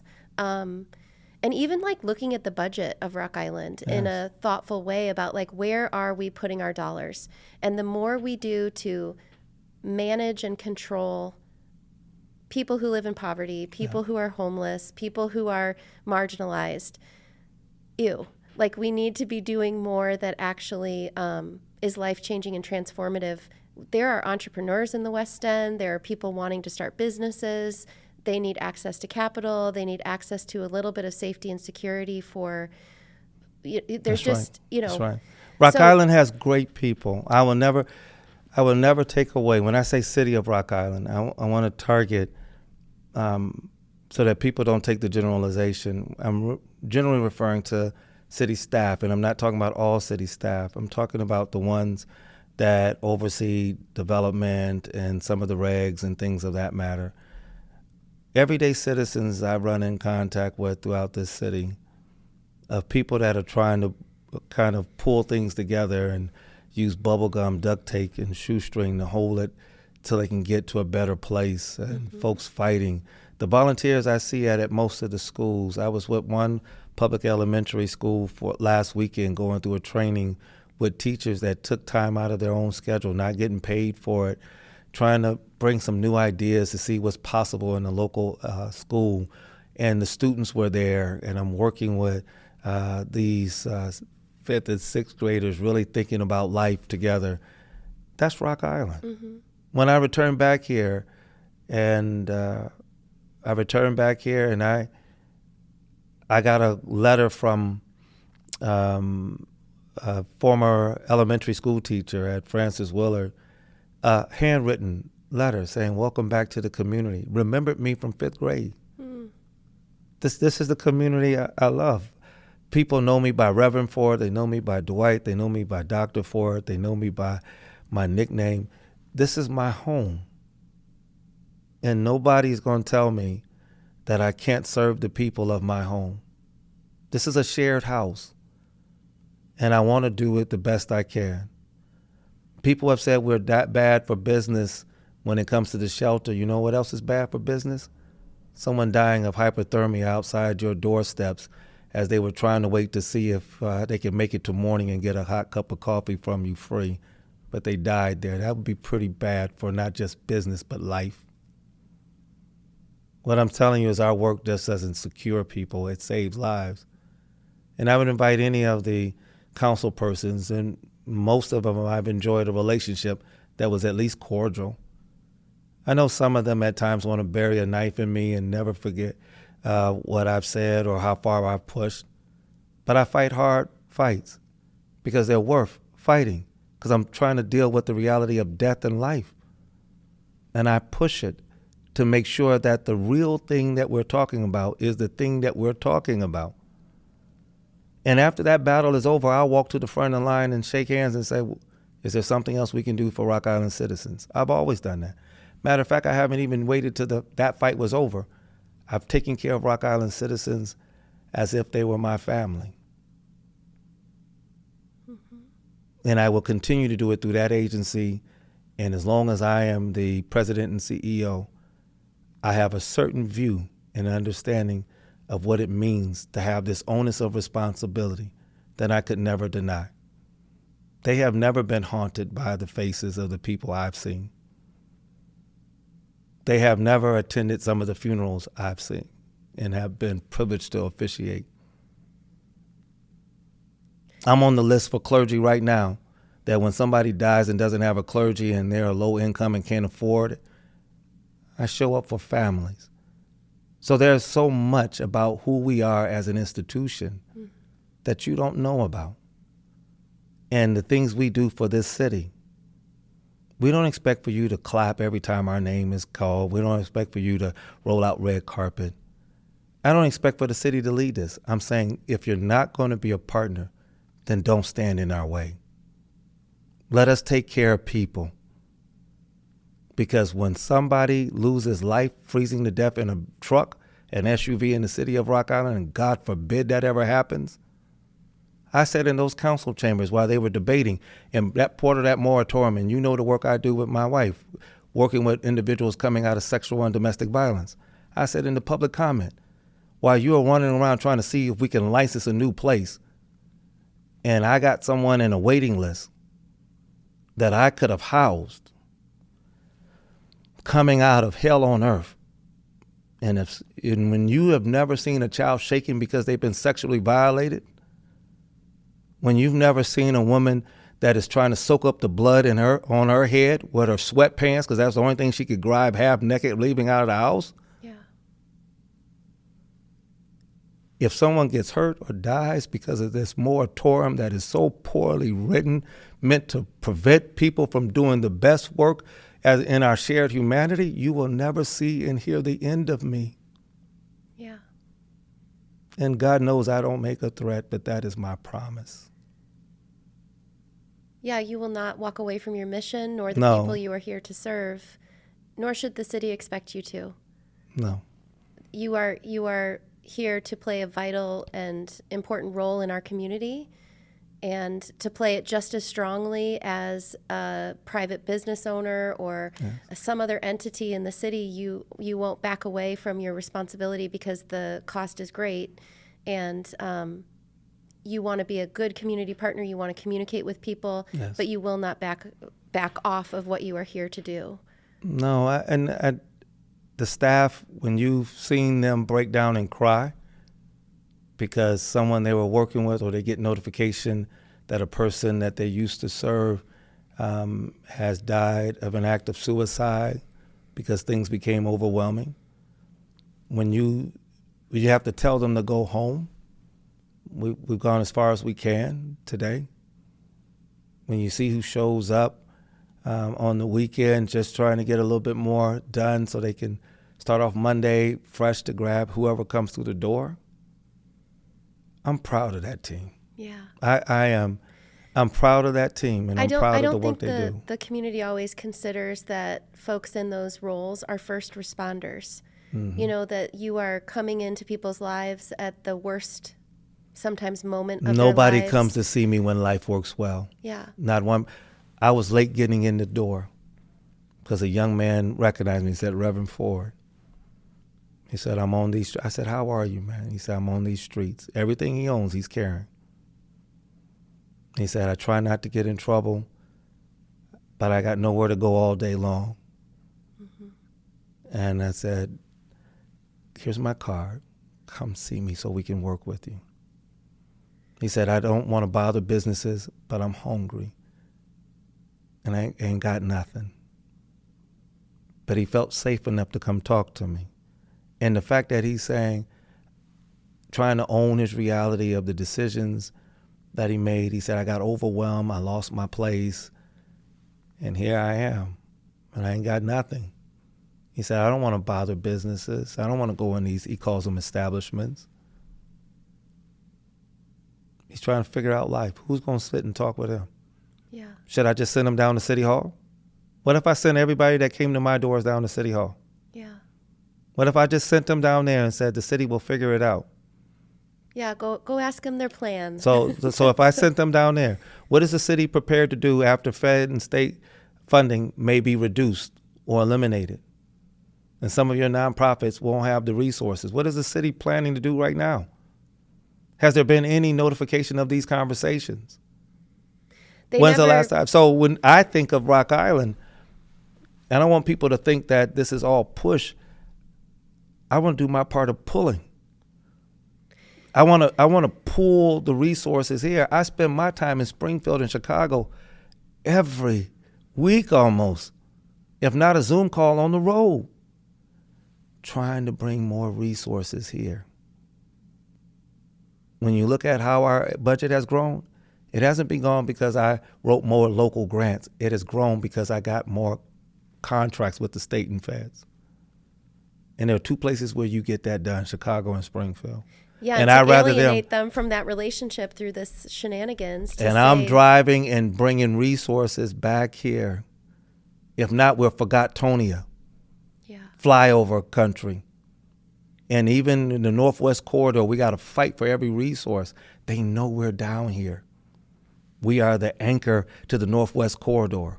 We have the Northwest Illinois Continuum of Care that's lodged in our building. That's 15 counties of homeless shelters that are overseen, the direct HUD recipient. Well, and I don't know if this is possible, but I'd love to get involved in this somehow. But I wonder if the state would let us lobby them to do things differently in Rock Island. So, they're going to do this new veterans home thing, or there's a lot of like money for development, and it's wonderful and it's great. But we have 15,000 housing units in disrepair. We have 1,900 units that are, and we put millions in because that's how the financing comes and the structuring. And, that's right. But a lot of it will leave with the contractors who built it, or with the person running the nonprofit, or maybe I'm oversimplifying that. But just sometimes I think, like, what if we could capture all those funds and the 22 million coming through you and do more programming that helps people in a more substantial way, which is to say, take this money and do with it what you have reason to value. Yeah. So I think what you're talking about is really the galvanizing of the power that we have in people. And so and getting people in Rock Island to vote for freedom and liberation. Like, I don't want to vote between someone who's going to ignore me and someone who's going to control me. And so I'm disengaged. And, but getting people to kind of come up with, like, how do you wish social services ran? And every mother and young man, and it's like, I need some access to capital so I can make my life happen. That's right. And just how do we... So when Alderman Parker says he's heard from the people, what people? Yeah. Because there's a group of people in that 5th Ward that have been talking to me ever since day one of this moratorium. Yeah. What businesses? Because I got a group of businesses, too, that have been speaking to me and my agency and my team members. So I just hope, when you talk about getting people ready to vote, that the few folks that are down there in his or her ear, depending on what alder persons we're talking about, that you count the votes. All I'm saying is be careful. The last time people felt like they needed to be heard and were ignored, we walked one mayor out and another one in. Yeah. What I'm telling you is that if you don't read the room, people that the power is with people. People need to be responsive. That's right. And I sit on, like, the Chamber of Commerce. I have a business. Yes. But I feel like business owners and people who are trying to be like developers, and you forget that you need people to come into your restaurant and buy your food, to come into your store and buy your clothes, to, like, if your whole city is broke and you're not investing in the people who live in your city and helping elevate their financial situation, because they're betting on people coming here. They want new people to come and move out the poor people. And what does that say about us? Yeah. Now think about it. We're stupid and short-sighted. I don't know. Most people want to invest in and raise up a generation, not at the expense of those they can welcome to be new family. But why would they overlook the people that are already here? What I'm saying is that I'm not anti-building buildings and developing and streetscaping. It is a needed overhaul of downtown, and I'll be the first to say it. But if I can drive an Abrams tank down the middle of Rock Island and spin the Turk around in any one direction and let off rounds and not hit a person, what have we done? Mm-hmm. So I could understand if we had tent encampments downtown. We have none. I can understand if people were all in the street and people were being accosted coming out of every establishment. We don't have that. I can understand that if I went into some of the restaurants, and I'm not talking about the ones right across from us, they do well, but any of the businesses that are stretched out that are still there. And I'm not trying to poke a finger in the eye.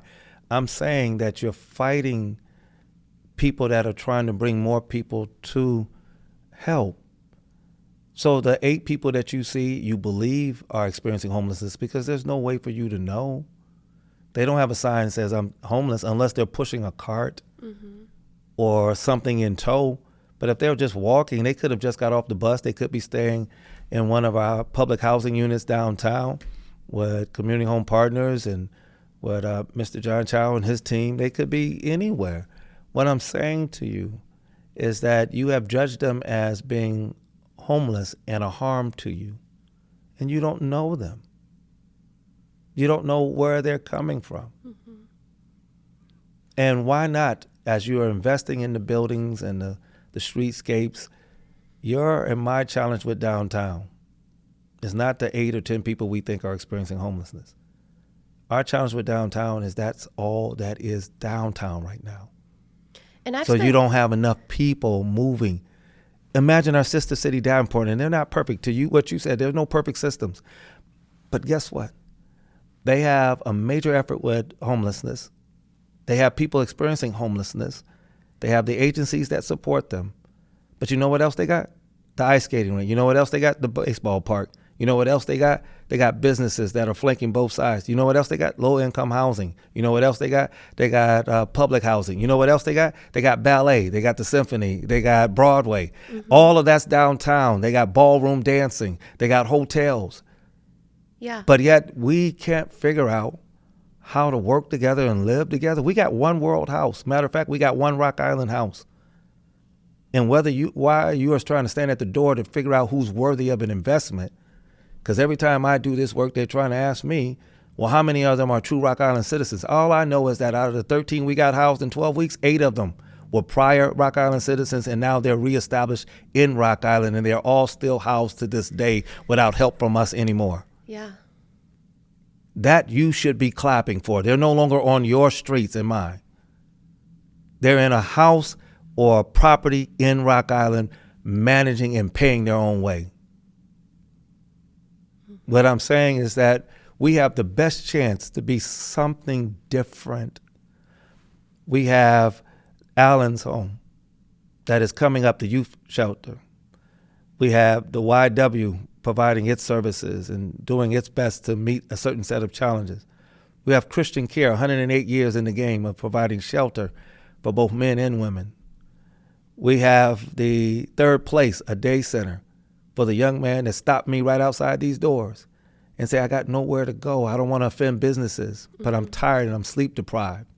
That's what he said. He used the word, I have sleep deprivation, as he was trying to figure out how to utter the last 2 syllables of the word. He said, I need sleep, and I don't want to offend these businesses. That center will be there. We can wrap around. Project Now, everybody, most people that do this work, they're providing for the direct care. I actually move money on their behalf. How many people the city are moving money for? And I'm not doing this as comparative. I'm saying if we have the responsibility of moving dollars that we go and crisscross this state to garnish and bring back here, don't stand in our way to move those dollars. Yeah. I think Let us move them and help people get off these streets, stabilize their lives, wrap around services. There's some things we won't be able to do. We're not mental health providers. I can't manage that. That's not that I don't want to. I'm telling you, we don't have the capacity. That's not our role. But I'm willing to bring more to the table and friends to the table. What is your role in this? I know why I'm here. It is to buy the necessary wraparound services, weatherization, so that these folks in these wind-whipped homes that have debris and weather coming in can't keep the cool inside in the summer and can't keep the cold outside in the winter. Some of them got shower curtains stuffed in openings in their homes, and their basements got dirt and debris flowing in. Wow. Rats and rodents stepping in. We go in and fix those homes all the way up. Yeah. Single home repair, single roof repair. We have the LIHEAP services that we talked about, transportation, rural transportation, senior services, where these seniors get dressed that day and prepare themselves to see us as we drop off one hot meal. And that's the highlight of their total day, because they're sitting by themselves the entirety of the rest of their day experience.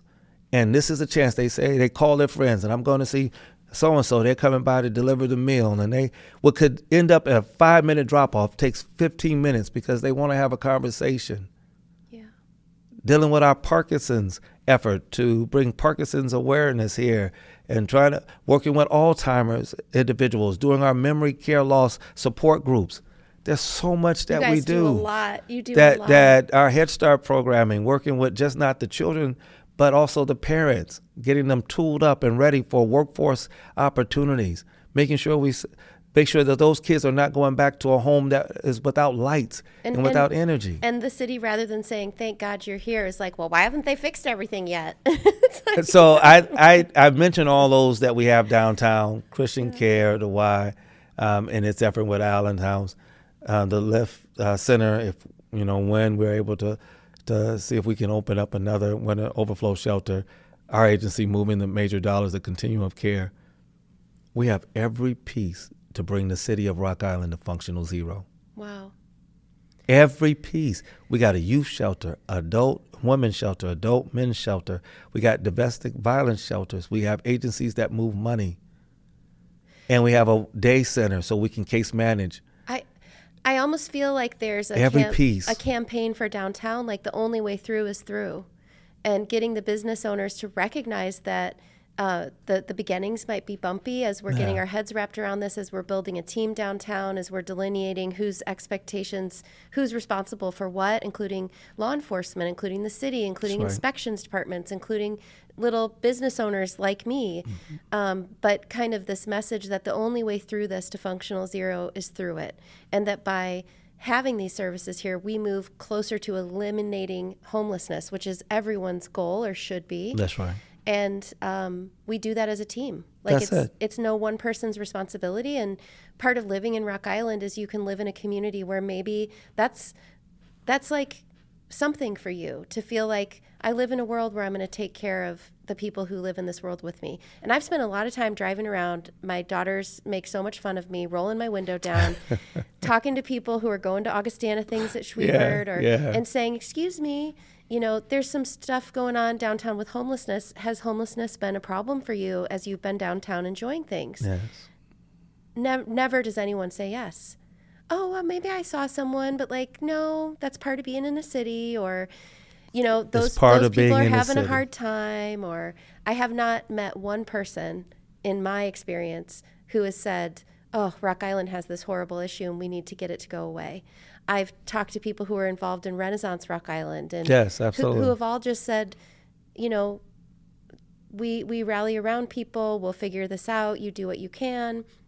If you own a business and there's someone having difficulty, you say, hey man, we're having an event here tonight. Would you mind moving over a little bit? I'm going to get you some dinner.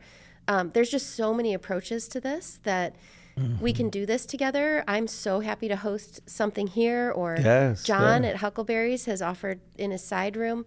Thank you. John has been a friend for years. Yeah, if something is going on, like, you know, the city is setting up this division down here, more so than the people who are down here working, living.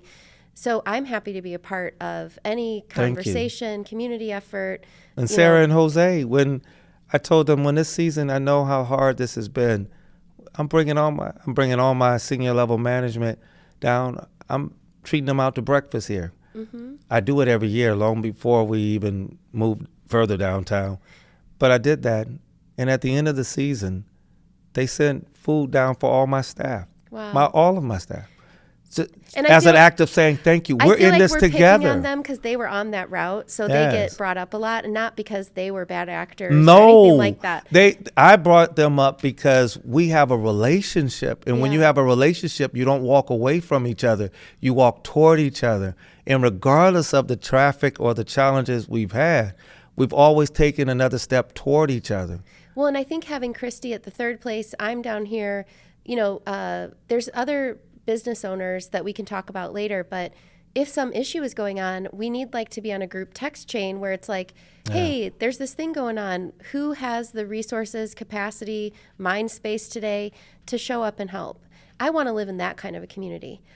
I don't want to live in a community where I'm like, not my problem, go to this place. You know, that's not fun. It's not meaningful. It doesn't build connection. It's not a vibrant network. It's not the Rock Island you grew up in as a kid where people were connected. And, you know, we have to return to that sense of interconnectedness. We're all a part of this. We look out for each other.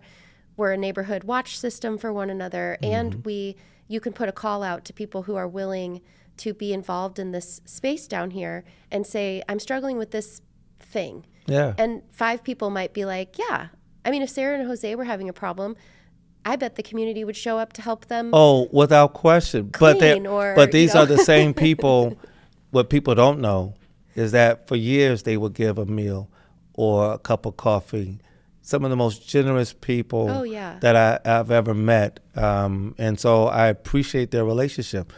Fresh Films, who was adjacent to our former building where the Lift Now Center was, they would call and we would show up.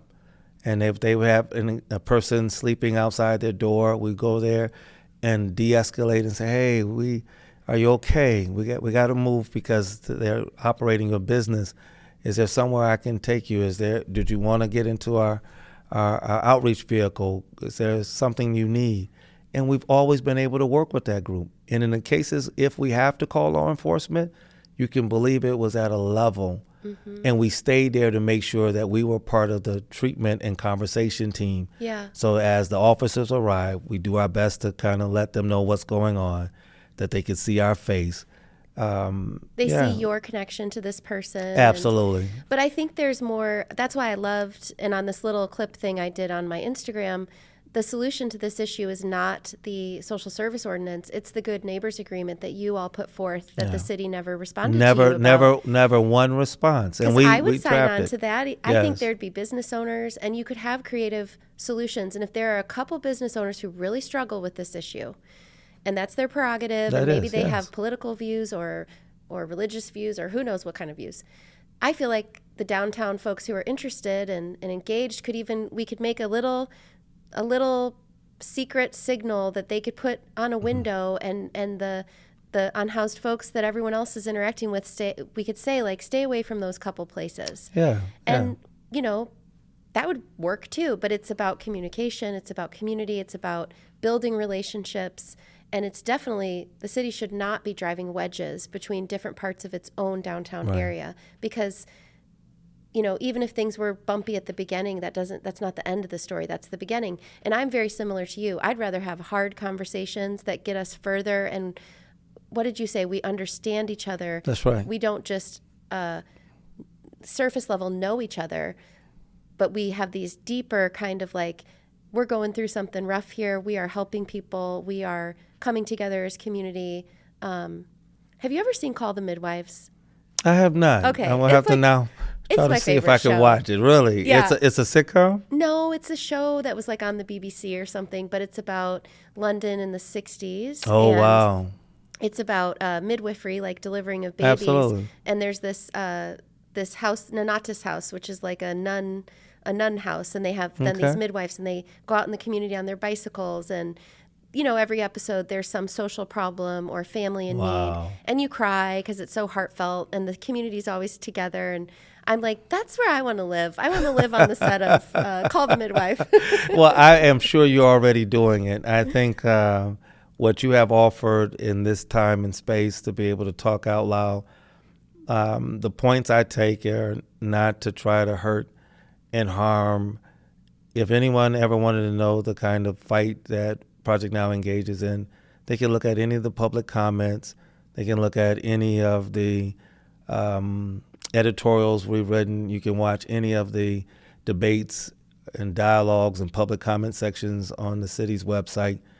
You can follow us on Facebook. You will see us never intentionally trying to hurt or harm with language. We're very careful with language. I'm third generation combat vet.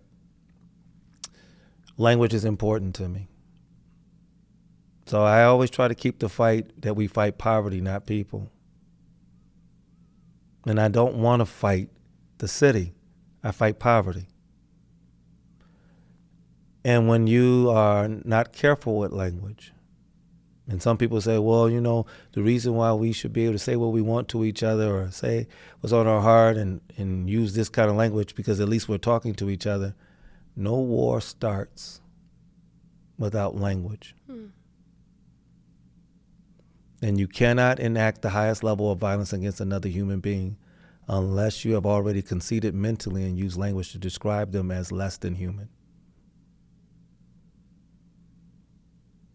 Because something inside of you will break when you realize that they are just like you. And if I'm in a forward advance location in combat and I take off my helmet and I have a picture of my family, if you have not already conceded mentally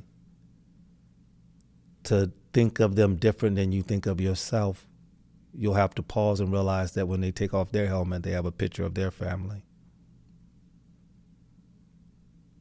I love the Marine Corps. I hate war. And so I'm careful with language. So I never want to use language to hurt and harm. That is not to say I won't be direct and hold accountable with the language. But when people talk about homelessness and people experiencing homeless, well, the far majority of the people experiencing homeless are homeless and harmless, hungry, tired, scared, frustrated, haunted by their own lives, dealing with unpacked trauma, no place to sleep, deprived of every bit of humanity. They're a shell of their former lives.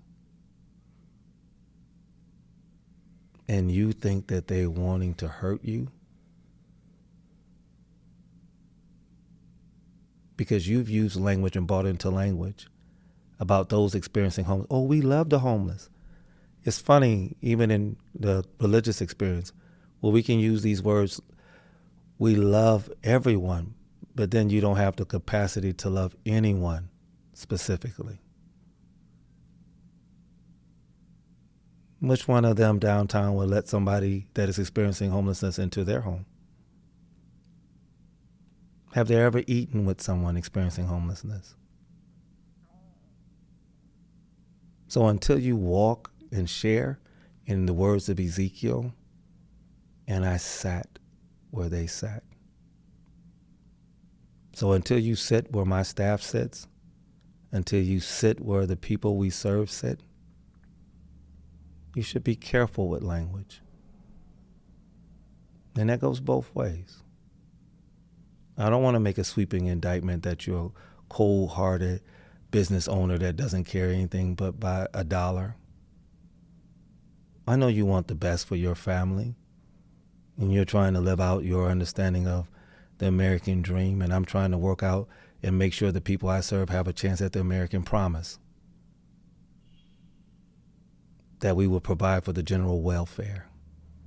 You know, that's in the Constitution too. Mm-hmm. There's an onus of responsibility for civic government, and they've taken an oath to do that. So as they are fighting for the right of business owners, and which I say is their responsibility, I need to see you equally fighting for the right of the unhoused, for those that are borderline exposed to elements, that are sofa surfing, those that essentially eat and work and live out of an SUV, and we chide them because they come into our buildings and they have cell phones that look like yours, or their clothes that look like they get up and go to work every day. And you don't realize. And you think they're just going there to get a government handout. And you don't realize they sleep in that SUV. The new face of homelessness is not a man stumbling in the street suffering from Vietnam-era conflict trauma unpacked. It's actually a woman with a cell phone like yours and mine that dress relatively business casual, with about 2, maybe 3 kids, in a truck or car that looks like yours, and you don't even know they sleep in a Walmart parking lot with the well-lit reality, because that's the safest place they can park without being interrupted. And in the morning, they drive their children, if they're too young to have a PE class with a chance for them to shower, they drive them to a gas station, Casey's bathroom, wash them up and sit them next to our children. And we don't even see them. So when you say, oh, we have no problem with them. So it's not about that we don't have any problems with them. What are you doing working to assist the work for them? Mm-hmm. What are you doing as a part of the solution? I don't want you to stop being a business owner. We need great businesses. Can you give a $200 grant to the third place to buy cups and napkins? Could you do that? I'm sure they'd be happy to give your brand exposure. What people are always worried about, who's going to attack them if they come out against they should also be thinking about who's going to come in their support when they come out as an ally. Ding, ding, ding. That's my whole thing about development. So I'm like, you've got all these do-gooder Rock Islanders and people in the region who are so hungry for kindness and generosity and connection and things that give life meaning and purpose. There's enough cruelness and coldness and selfishness in the world. It's like, this is our economic development. This is. We did the Live Now Center. People would come in and give money. I don't want no tax deduction. Just take this. Yeah. And they would kids would come down, donate blankets and shoes and coats. What else do you need? Yeah. All season long, people were trying. This tells me that this area, the Quad City region, Rock Island specifically, has some of the best people on the planet. To your point, we don't mine our own diamonds. We don't water our own gardens. And what if we gave them space to be more of who they already are? Mm-hmm. What if, even if you didn't agree with it, what if you just didn't fight it? Yeah. And let them do their best work and take care of people? We're not making our community safer by this moratorium. We're not taking care of the people that are experiencing the worst with this moratorium. We're not expanding opportunity through our nonprofits with this moratorium. We're not helping the downtown to develop more or faster with this moratorium. We have just essentially pushed ourselves in a corner. And rather than look at the window of opportunity, we forced ourselves to look at a brick wall. And we're better than that. We're more creative than that. We're more inspired than that. Yeah. We're more than that. And see, I'm not a journalist because I just have such bias. I don't know how to be, but I'm definitely rooting for the success of Project Now, of the interesting idea of like a nonprofit grocery store or market, or the things that you're talking about. Even the city talking about now where they push back and want other cities. If you go back and check the record, I wrote an editorial for Quad City Business Journal talking about shelter in place. Where do you think that came from? My experience running the shelter. Yeah.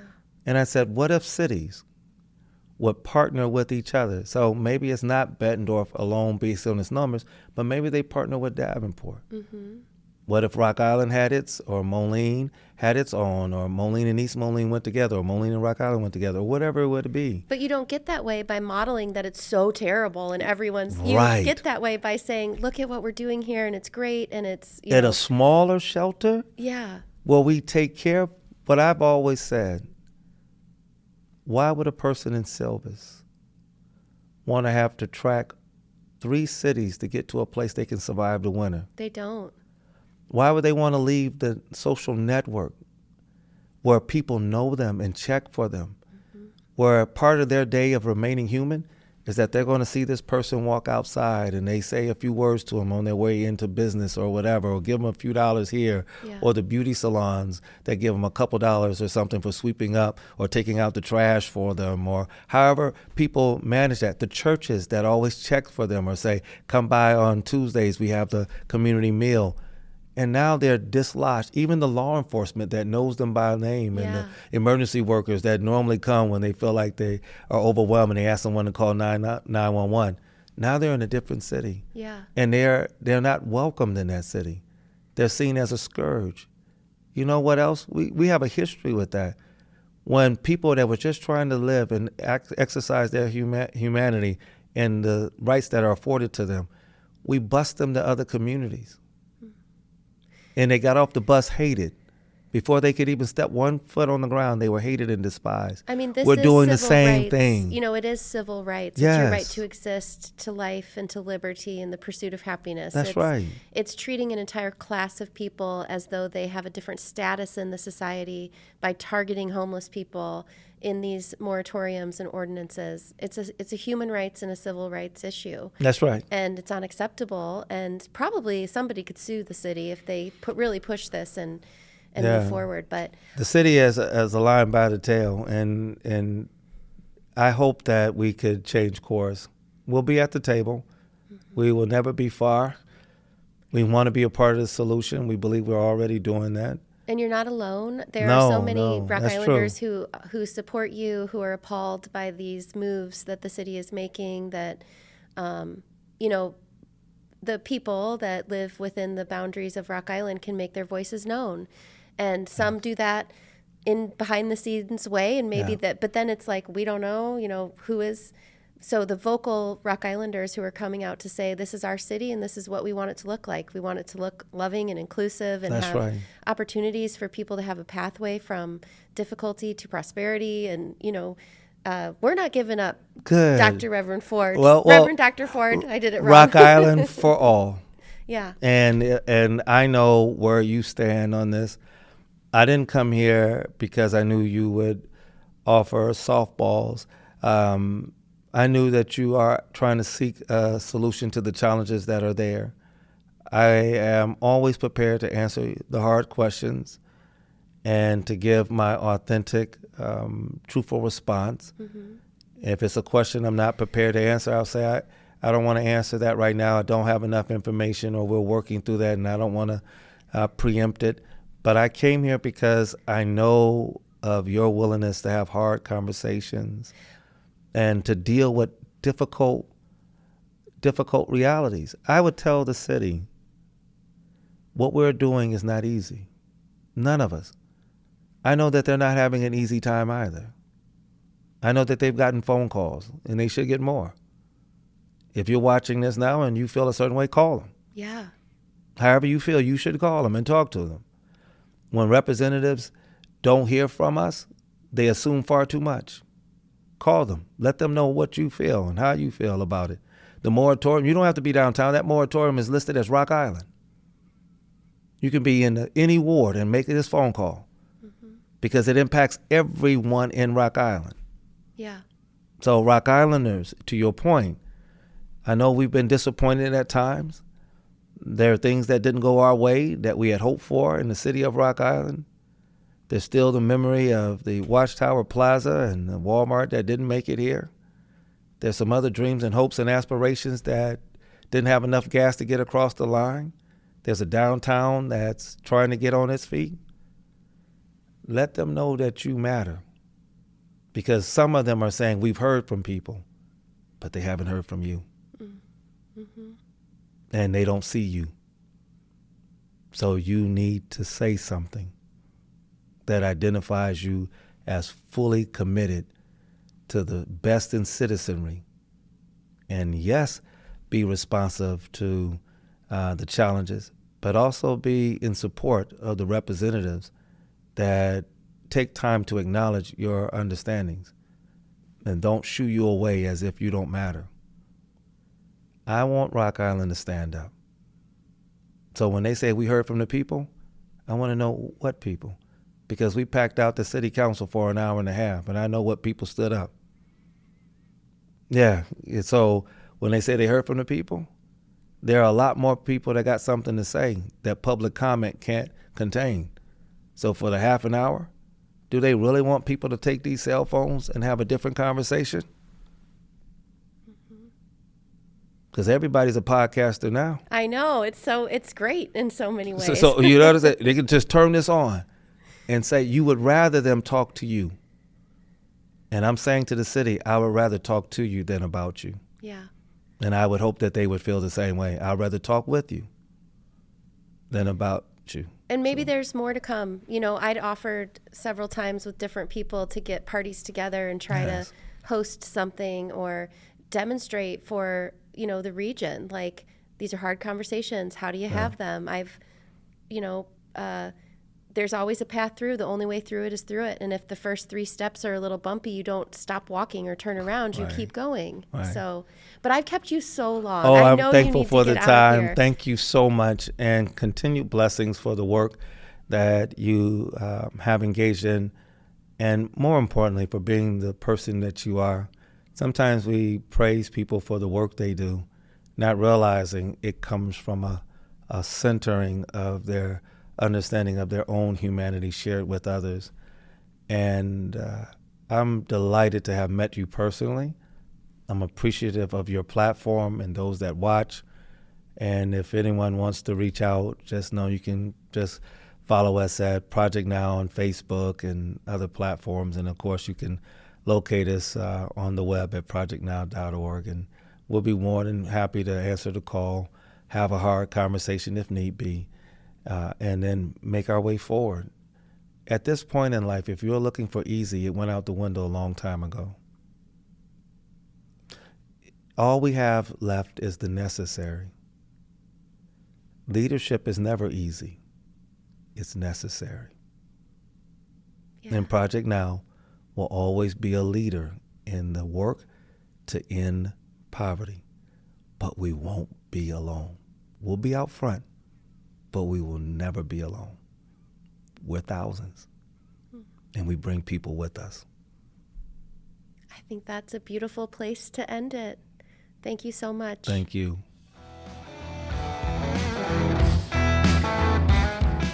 Thank you for hopping on board the Rock Island Line today. I hope you enjoyed my conversation with Reverend Dr. Dwight Ford. Not only does he have a fascinating personal history, I think he did a wonderful job explaining the importance of nonprofits and the critical role Project Now plays in fighting poverty in our community. It's a hard time out there for people who struggle financially. If you're lucky enough not to, maybe take a moment tonight as your head hits a pillow in a warm bed and consider all the ways that you are lucky. And if you're so moved or able, look out into our community and see if there's anywhere that you could be helpful or useful to a neighbor who is struggling. Thank you for caring about Rock Island, and I'll see you next time on the Rock Island Line.